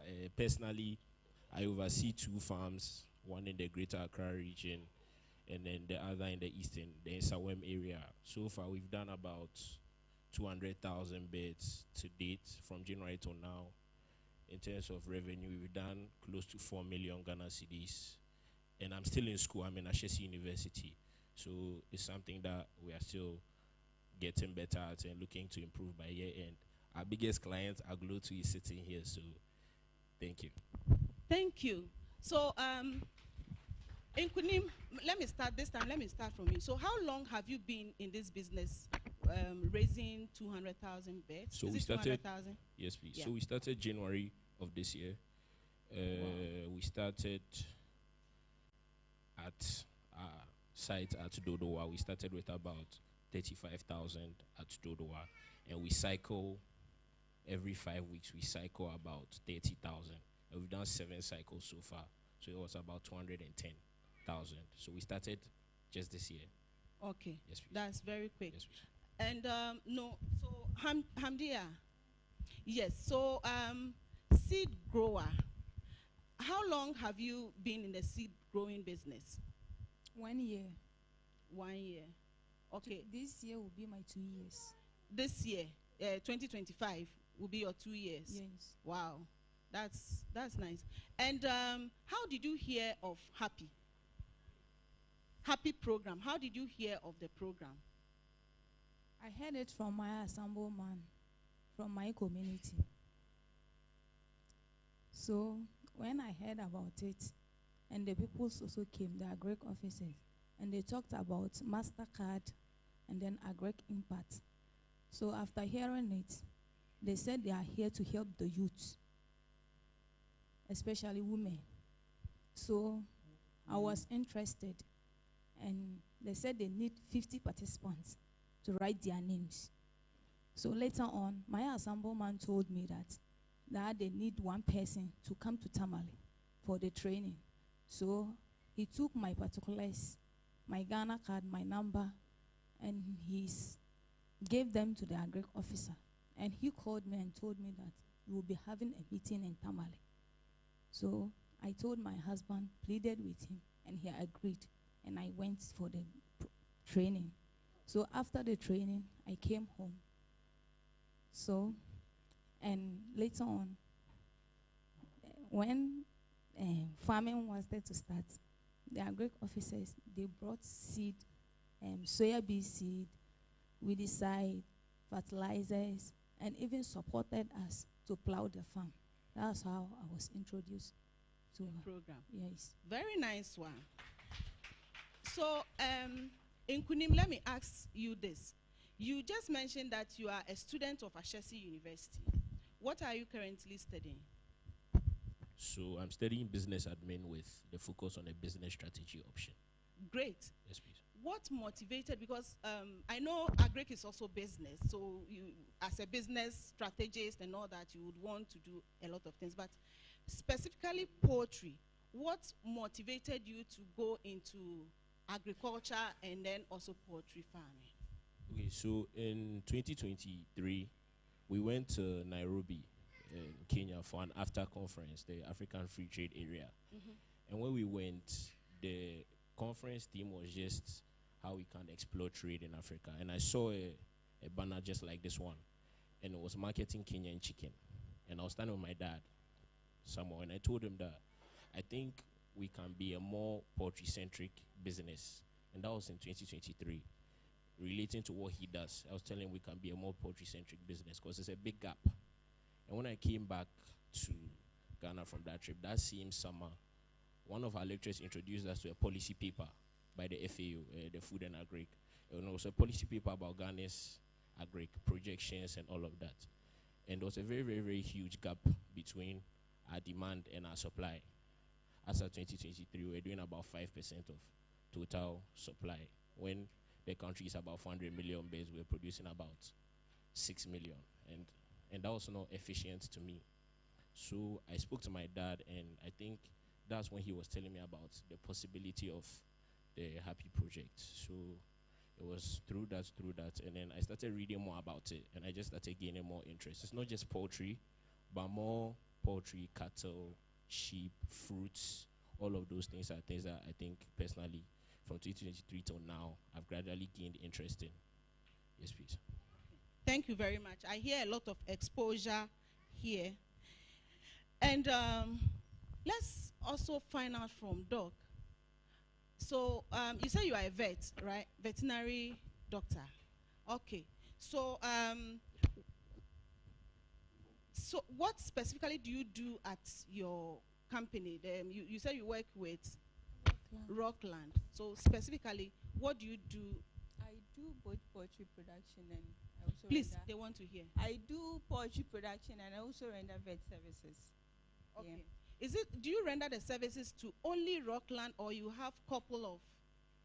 For now, I render to Rockland farms. Okay. But I'm available for everyone. She's available for everyone. And how did you, if Happy was a human being, how did you meet Happy? Okay.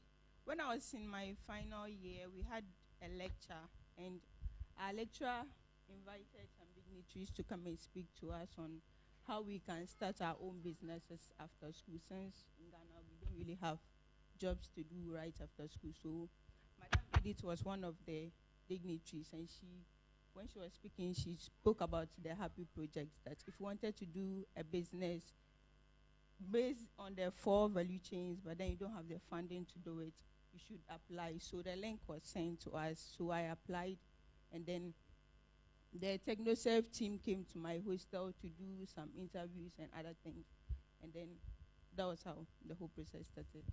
Okay, nice one. So Samuel, the agri-tech. Now I hear a lot of people talk about agri-tech and all that. What kind of, in the first place, how did you hear of the e-happy program, e-happy training? How did you hear about it? All right, thank you. So I got to hear about this program when somebody shared it with me. That was level 300. Hello, are we together here? Yes, so it's so painful when someone is trying to tell you their story and it's like you are not interested. So you are also talking. So please, let's hear from the young people, because the whole thing we are doing, whatever we do, we are doing for them. So let's hear from them. Thank you. All right, so I got to hear about this program as a level 300. I'm an electrical engineering person. And then I was introduced to this project that is coming to happen at KNUSC. So I was happy to join. And then we went to the interview session and all of that. And by God doing so, we were selected. And out of that, when we came, we were taken through a series of trainings. A lot of tools were being introduced to us, from digital, online kind of thing. And also, precision agriculture was also introduced to us. And so we have touched on the digital part, the precision agriculture too, we have also touched on it. But the one that has actually been feasible right now, that is actually attracting income for us, has been on the online presence. And so during the training, we were taken through how to come out with all of these things. So right now, we've been able to put together our systems, and then we have been able to launch our system, which is the Estate Agricultural Services platform. And a very fantastic platform. When you are there, you can see a beautiful work being done on it, that you can, every industry, in fact, when we started this, you know, we started approaching so many businesses. Initially, they were not interested. And God being so well, and we had TechnoSafe coming to help us, take it to the next level. And as we speak right now, we have so many businesses. We can count on 50 businesses, supermarkets, big hotels in Takoradi. They are on our system. That's why I called on the poultry producers, because some of them, they say that they are not able to get suppliers in our country. So most of the hotel they bring from outside. Yes. So there was one participant also on the TechnoSafe project who's also doing poultry. We've contacted there to do an arrangement on how we can also get some at our end. And even aside that, we have also reached out to about 170 farmers that we have also registered on our system. In fact, we reached out to 372 of them. You know, when you reach our system right now, you can see so many community engagements. You know, it has really been fantastic. And so the training has really impacted us. And then, you know, though I'm not an agricultural person, I'm an electrical person. But I can say that my path to my career journey has actually shifted to agriculture. In fact, my project I did was on the precision agriculture we were taking through during the training. And right now we have built a device, a very powerful device that we are hoping that, you know, we can launch it in the Happy project. A very powerful device. Yes, and then shortly, this is how the device works. We noticed that. So we'll come to that. Hold how the device works, because we'll come to that. But then we also want to hear from Hamdia. How has your journey been? What has changed since you started the seed growing? How has your journey been? Thank you. My journey has been successful. For me saying this, because at first, I wasn't whom I am. But now, through this journey I have chosen to take, I can now say I'm somehow successful, but not all. Okay, so I like that. So it means that there has been change. But been a lot of change. Can you share just one most significant change that you feel? Share with us.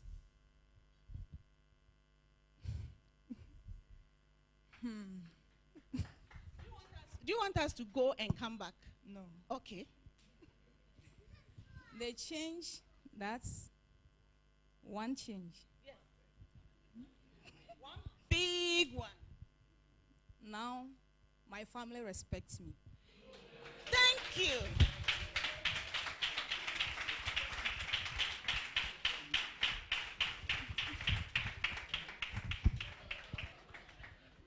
To be a seed grower, now my family respects me, especially my husband. Thank you.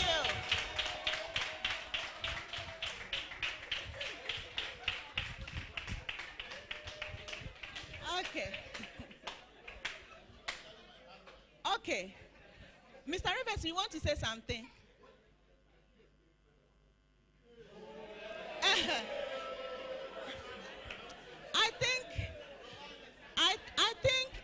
I think we should let it be like that, because she feels it, so she knows it more.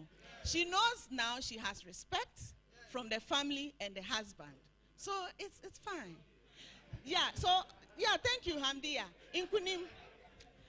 Yeah, let's pass it to Inkunim. So Inkunim, what kind of skill? Because we realize that you are not like a poultry farmer who has gone through some poultry training. You just saw the opportunity and then you discuss with your dad and you go. So what kind of skill did you have to acquire before starting the business? So I think one of the things I learned before we started was how exactly to run a poultry farm, because raising broilers is a very touchy thing. Broilers prefer things and stick to their preferences, and one batch will prefer something different from the subsequent batch, and you can't really do anything about it. You just have to go with the flow. So it's also about how to run a business as well, because it's not just the farm. You're trying to make money. And even though I have the background of finance, doing books and all of that, I also learned how to deal with people, because we employ about 50 across both of our sites. We have about 6 different clients. So, and everybody too is different. I don't want to make a comparison, but some of my workers like to be treated a certain way. Some of them like to be treated a certain way. Some of them prefer to text. Some of them prefer to call. It's all what people want, and it's all stuff that I think gradually I've been able to figure out. So I think if you ask me today, I'll say, even though I didn't get the same background as an ordinary poultry farmer, so far I've experienced quite a lot as well. Because my dad was saying that he has lost quite a number of birds. I've lost quite a number of birds too. But at the end of the day, it's just how to deal with all those things as well that I think has helped me. Because even using this recent cycle as an example, our birds that came on Monday last week were supposed to receive about 30,000 and received about 24,000. 6,000 died in transit. And you can't really say, you can't resurrect the chicken. They're dead. It's all things that you have to learn, and it's all things that you have to figure out. So if gradually I tell you that I'm gaining the experience, I'm still gaining the experience. But to start, I've learned how to run a farm, how to run a business, how to deal with people, and all of that. Thank you. Thank you. So let's pass it to Doc. I know you are a veterinary doctor. By large, you are within the animal agricultural space. So, but I still want to find out, did you have to acquire some new skill in order to work in the poultry industry, or any training that you had to go under before you started working? Okay, when I was in school, I didn't really get the opportunity to do practical. Like, I visited just one poultry farm throughout my 6 years in school. So during the mentorship program with Rockland, I'm now able to diagnose diseases of poultry. I know the treatment regime for the poultry, and I can also teach people. Like, I have people from GA, so I'm working with my lecturer too. So sometimes he asks me to take them through some also able basic to train things. others. Yeah. Yeah. Thank you. Let's talk to Hamida. Hamida, what kind of support did you get in order to be a seed grower? What kind of support did you get? From CRS. Yes. From CRS and then by large from Happy. So anytime you say CRS, it is Happy. Thank you. So Happy through CRS. So what support? Yes. I was able to get soya beans from them, fertilizer, knapsacks, Wellington boots, hand gloves, ropes, and then money to plow my farm. Good. Of all the items you've listed, which of them made the very significant or you feel is very important of all the items you have listed, the support you've listed? It's the money, because if I wasn't able to plow the farm, I won't be able to sow the soya beans, and I won't be able to use the knapsacks, the Wellington boots, and all those things. Thank you. Okay, so let's come to Samuel. Oga Samuel, what kind of support did you get in order to start after the training? What kind of support did you get in order to start this? Okay, so before the support came, actually, I also say that doing something to show that you are viable of support was one thing that TechnoStep trusted us with. Yes, we actually pushed so hard. In fact, there were some times you're supposed to put together our school fees to, do a project. At the end of the day, we were able to get it back and then keep our schooling.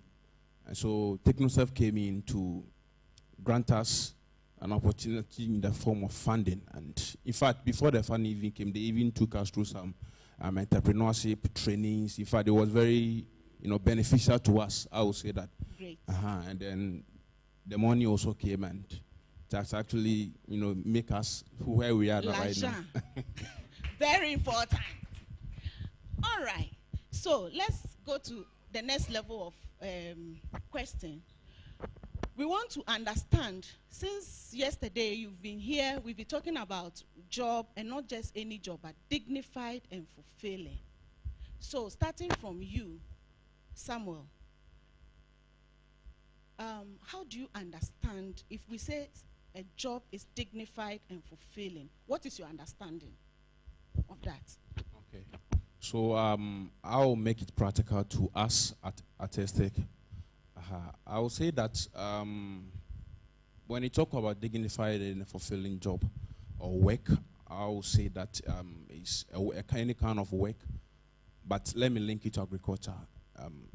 A work that actually make you at the end of the day earn income, and then also make impact, as in the money that you are getting is as a result of an impact that you are making.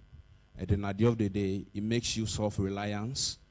You are able to make decisions, and not even just making decisions, or not just even making money, but the money that you are making at the end of the day, you have passion for what you are doing. You love what you are doing, and not just following the money, because agriculture, there's money in agri, so I'm just going to, so that I can get something, but with no passion. So I believe that dignified and fulfilling job or work has to do with, first of all, understanding the problem at hand, and then the love and the passion to solve that problem, to get money, and then makes you self-reliance without. In fact, let me make it practical indeed.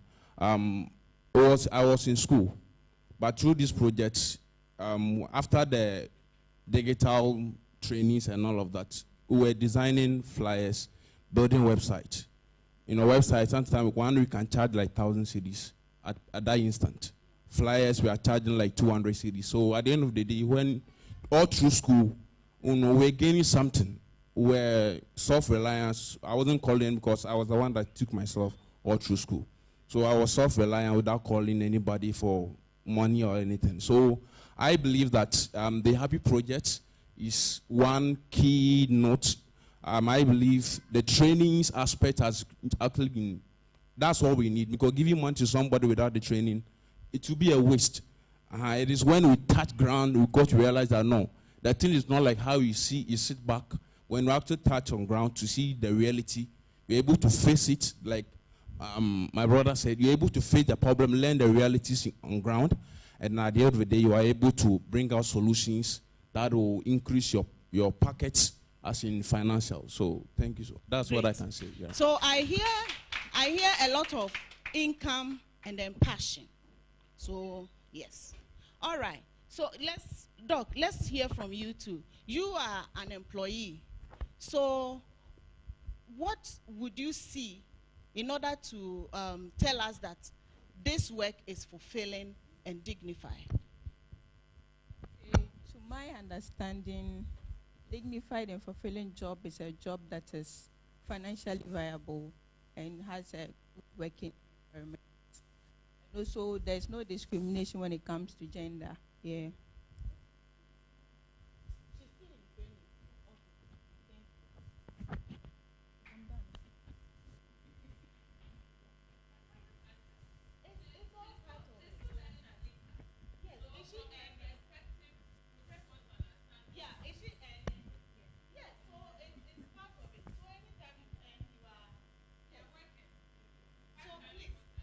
What is your idea, or how do you feel, your experience about dignified and fulfilling? Okay, a job or a business that is financially viable, a good working environment, no discrimination with regards to gender. Yeah. And you should also not you shouldn't just base on the money part, but then you should look beyond it and should have passion for the work. And that. What is beyond the money? You should have a vision. You shouldn't just base on the money. You should look into the future, and you should know what you want to do. Okay, so job that earns you something, and then also gives you future. You are able to see the future, right? Yeah. Good. Yes. So Hamdia, I learned you are even a certified seed grower. Yes. You were being so modest. You didn't tell us about that. Yes. So as she's sitting there, she's a certified seed grower. Please, let's give it to her. Thank you. She's a big woman. So, Hamdia. Yes. For you to say that a job is certified, is dignified and fulfilling, what do you want to see in order to classify a job as dignified and fulfilling? Okay. What I understand is that for a work to be dignified and fulfilling means the work that you are doing, you respect it. You are self-confident in what you are doing, and you are not ashamed of it.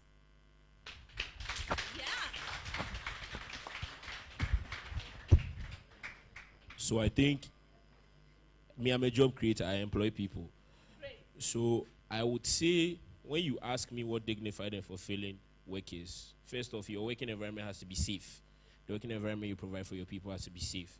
In terms of what equipment are they using to work, if there's anything like blades and stuff they are dealing with, are they wearing gloves that prevents them from being cut? If they are going to walk in something, do they have protective gear for their feet? Do they have protective gear for their legs? And all of that. And there has to be an avenue for them to improve upon their current position. In the sense that if I hire somebody, I need to be able to tell them and let them know that there's a possibility or there's a high chance that you'll be able to gain training and advance from wherever you are to the next step. Using an example for one of our employees, we hired a mobile money vendor. He got robbed and he got out of business. And we hired him January of this year.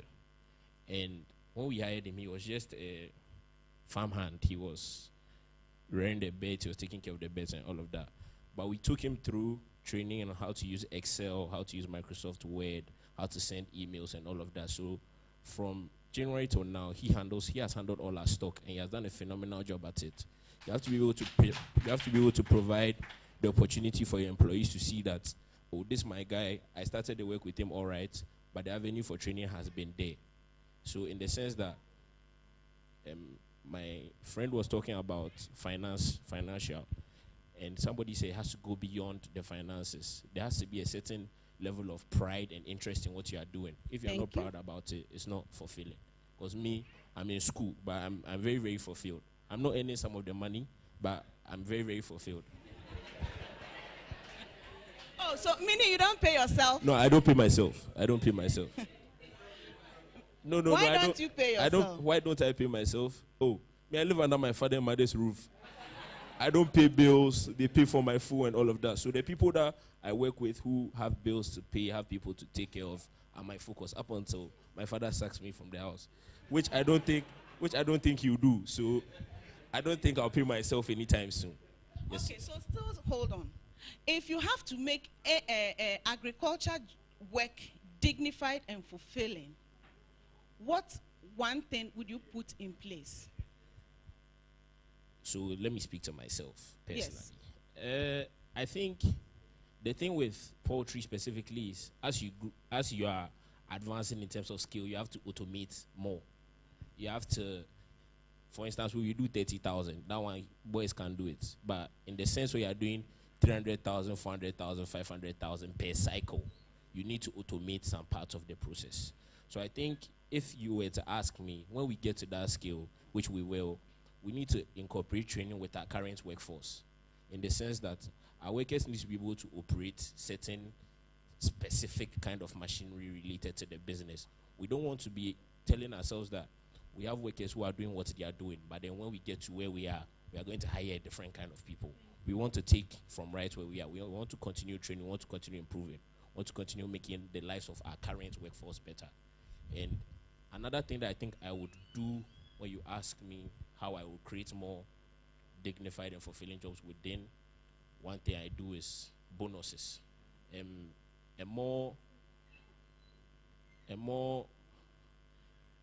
more performance-based approach, because if you look at what we do, the better you are or the more efficient you are, the more you make and the less waste you produce, right? So I think one thing we can do to motivate the youth or motivate our current workforce is more bonuses. When we hit a certain point within a certain time, you can take this something small too. Like look at yourself. It's something that I think we also, as a business, we are looking at within ourselves. And we want to be a working example. We want people to look at us and say, oh, these people paid bonuses and this is what they reap from it. So I think if I pay bonuses, this is what I will reap from it. So that's something that we're also looking at and want to do. Thank you. Thank you. So I hear more of clear career pathway for your, yes, no, not a question for you. Just from what you just said, what I take from it is giving the people clear career pathway and also good incentives and then respect and automation. And I also know that too much automation reduces human jobs. So you see, the thing with scale is that when you scale up, automation has to come into it. Whether it is semi or full. Whether it is semi or full, automation has to come into it. Full automation will naturally remove the human element of it, but we are not thinking full automation. We are never thinking full automation. We are trying to create jobs. So semi-automation from now to thy kingdom come is the plan. If we can do 1 million per cycle semi-automated, we would. But we also need to factor in mind that, like I said, we are business and we are trying to get somewhere. So in certain points where automation would be necessary, we would move to automation. But in certain points where manual labor or semi-automation is possible, that's what we will do. And semi-automation and manual labor is possible. So it's something that we are looking to do. Thank you. Thank That's you, beautiful. Okay, so Hamdia, Yes.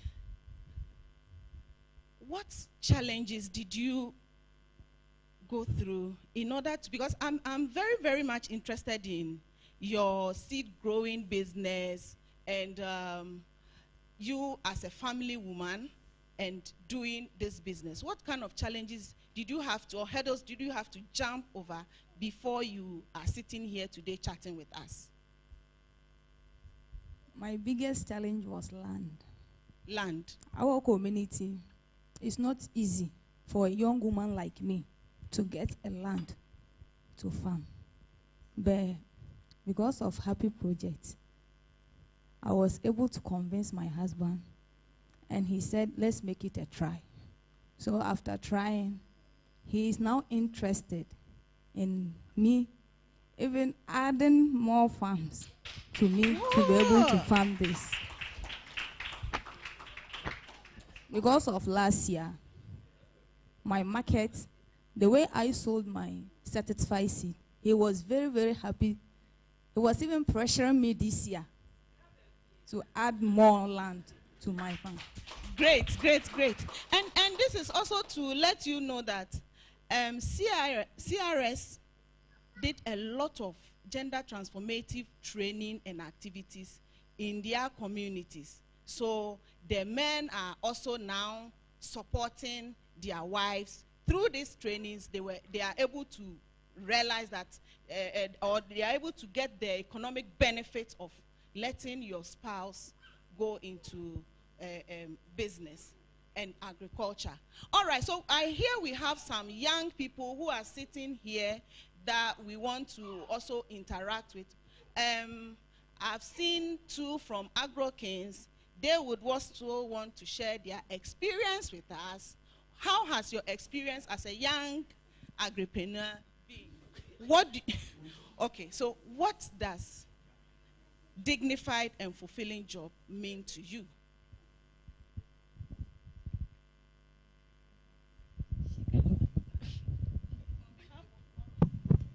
Okay. Hi everyone. Hi. My name is Honey Coated. I'm a registered and licensed dietitian. But then as I joined Agro Kings, I joined as a production manager in processing cashew nuts. Okay. My name is Honey Coated. I'm a registered and licensed dietitian. But then I joined Agro Kings as a production manager in cashew processing. And through this happy program, I've been able to, well, produce, like bring on board new product lines as honey coated cashew nut. That's where I got my name from. And I'm also producing chocolate coated cashew nut as well.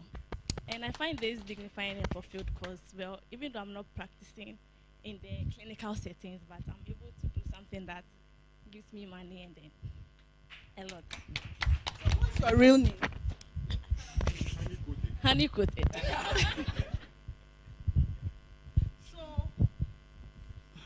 So just also to let you know, somebody will say, a nutritionist, what is a nutritionist doing here? So Agro Kings has a strategy or approach which he also uses. When he goes to the community and there is they are not allowing the women to come around or to work, they use nutrition. Every family, they have children. So now they are using the nutrition to attract the women. The men will now push their wives, go and get the nutritious cereals soya. So they mix it and then they give it to them to go and like fortified soya to go and give to the children. By so doing, the husbands are like, go and work and bring it home. So that is their strategy. So the nutritionist is there to put all the nutritious communities together. All right. So then we have a very best pepper producer, a young pepper producer among us who would also share his experience. My name is Francis Mbro. Yes. I'm a greenhouse production officer at First Logistics. So I was part of the very first cohort of the eHappy program, where we were introduced to digital tools to transform or innovate in agriculture. And through that, I was able to, well, I work as a freelancer, so I was able to build about more than 15 websites for companies spanning from real estate to plumbing. Also, beyond that, I've also been able to build an AI agent which is like more than an AI chatbot for our company website, where visitors don't necessarily need to come to the head office, but can visit the website and interact with it and get their answered, everything they need, all their questions answered. And beyond that, I was also able to get access or the pathway to work for Fresh Logistics, where I've gained hands-on training and knowledge in greenhouse production. And now I've also been able to train about 20 smallholder farmers in agricultural tips, greenhouse farming, and anything beyond agriculture. Yes. So I think the program or the project has been very impactful and help us, the young people, to be self-reliant and don't necessarily need to call our parents or ask for people for help. And we are very confident in what we do. And if I see or I talk about dignified and fulfilling job, my understanding, I think I agree with the Hamdia. Yes, it's work that you find respect inside, because most of us, or most, I'm an agric student, I competed with agriculture. Before that, I didn't even want to venture into agriculture because my concept or the understanding I had about agriculture wasn't attractive and profitable enough. But after I've been inside, I've seen that it was a misconception. It is not true at all. So right now I've taken it upon myself to also educate people about these things, to know that this is not really not attractive. It's not like it's not attractive, but it's very attractive and very profitable if you come inside. So I'm finding ambassadors here now. Great, great, great. Yes. Yeah, thank you. Yes, to our panelists. Starting from Hamdia, where do you see, what's your vision in the next, let's use 5 years. Where do you see yourself and your business? In the next 5 years, I want to be a big Amdia, not this small Amdia sitting here. Because just last year, and I'm able to be like, right now, my family respects me for whom I am. And I'm hoping the next 5 years, it will be more than that. And what about the business? How do you want the business, how do you want to see the business in the next 5 years? I want to see the business to be greater, because I want to also have like young people to also employ into it, so that I will be the boss and I will be taking care of them.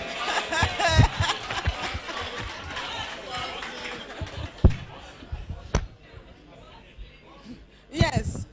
Okay, so pass it to, yes. Samuel, what about you? In the next 5 years, where do you want to see yourself and your business? Okay, so in the next 5 years, we want to be the leading distributors of agricultural raw materials, from vegetables to poultry to crops. And so even as we speak right now, there are a number of products that we do deliver. For poultry, we deliver, right now we've delivered about 1,000 crates of eggs.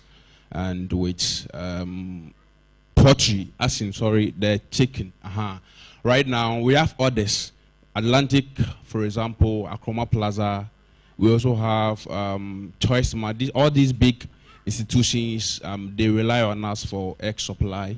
We also supply them with vegetables, and then some of the crops such as cassava and a number of products that we do deliver. So we want to call on our anchor poultry farmers over here. This Christmas, partner with Estec at Western Region Takoradi, to be precise, to do much of a delivery for you. For Kumasi, we have orders in Kumasi. Accra, we have orders over there too. And we have a lot of partnership within all these enclaves that when you call on us, we'll be able to do your supplies for you. So in a nutshell, that's why I want to see Estec. I think the beginning of the month, we even contacted yet then to supply them soya. We had about 10,000 bags from Upper West. When we released our system, they signed up and they were giving us pressure to do delivery for them, and I think we only supplied 100 of the bags to one organization at Tema. So see us, when you see us in NESTEC, 5 years to come, we will be the leading distributors. Thank you. Great, great. Positive. Yes, so Doc. Yes, in the next 5 years, now you have gone under training, you are done, you are earning something. So looking into the future, where do you see yourself? Okay, in the next 5 years, I'm hoping to expand my farm, employ more females, then also give them the knowledge I had from school so that they can also apply it to their work. Maybe they wouldn't go to employ vets that they have to pay for their services. So I'll give them the knowledge I had from school so that they can also apply it when working. Okay, so you also want to be an employer, employ people, and then train others in the next 5 years. I'll come around. No. Okay, then let's pass it to Nkunim. Last word. I know you said, hello. I know you said you haven't been paying yourself.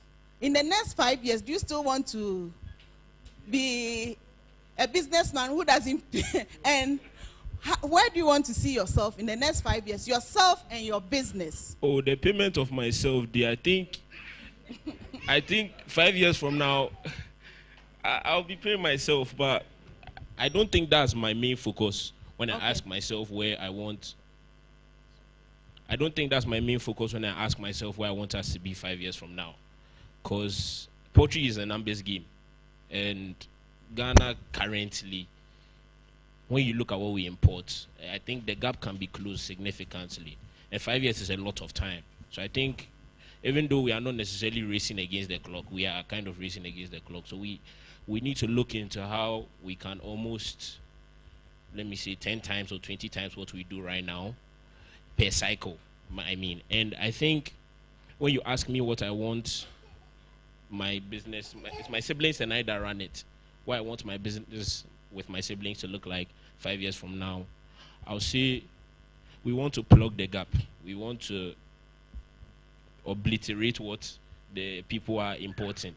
So if imports right now stand at $360 million, we want to destroy it. We want to make sure if you are exporting chicken to Ghana, you think twice, because when it comes, a Becca port, it will be stuck at the port. We want to let people look at us and say, these 4 siblings are running a farm, and they are turning over 400, 500 million. I think farming is something I want to get into.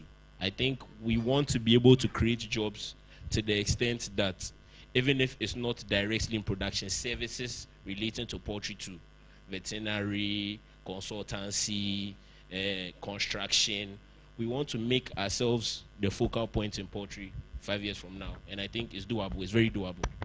Thank you. Please, I think we can do more. Yeah.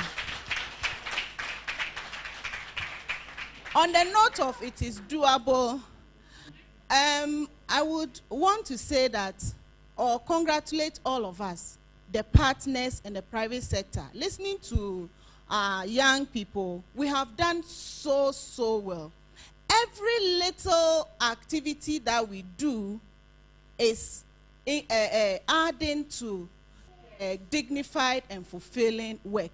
Not that we haven't done it, we have done it. I think then the next step we have to go is how we communicate what we have done.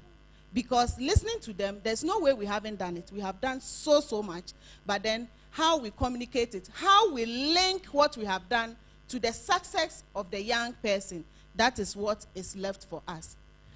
To our honorable panelists, young panelists, thank you so much for sharing your perspective with us.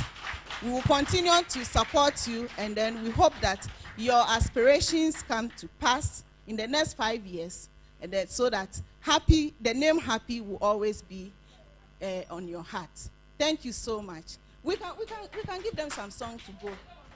They want to just go raw like that.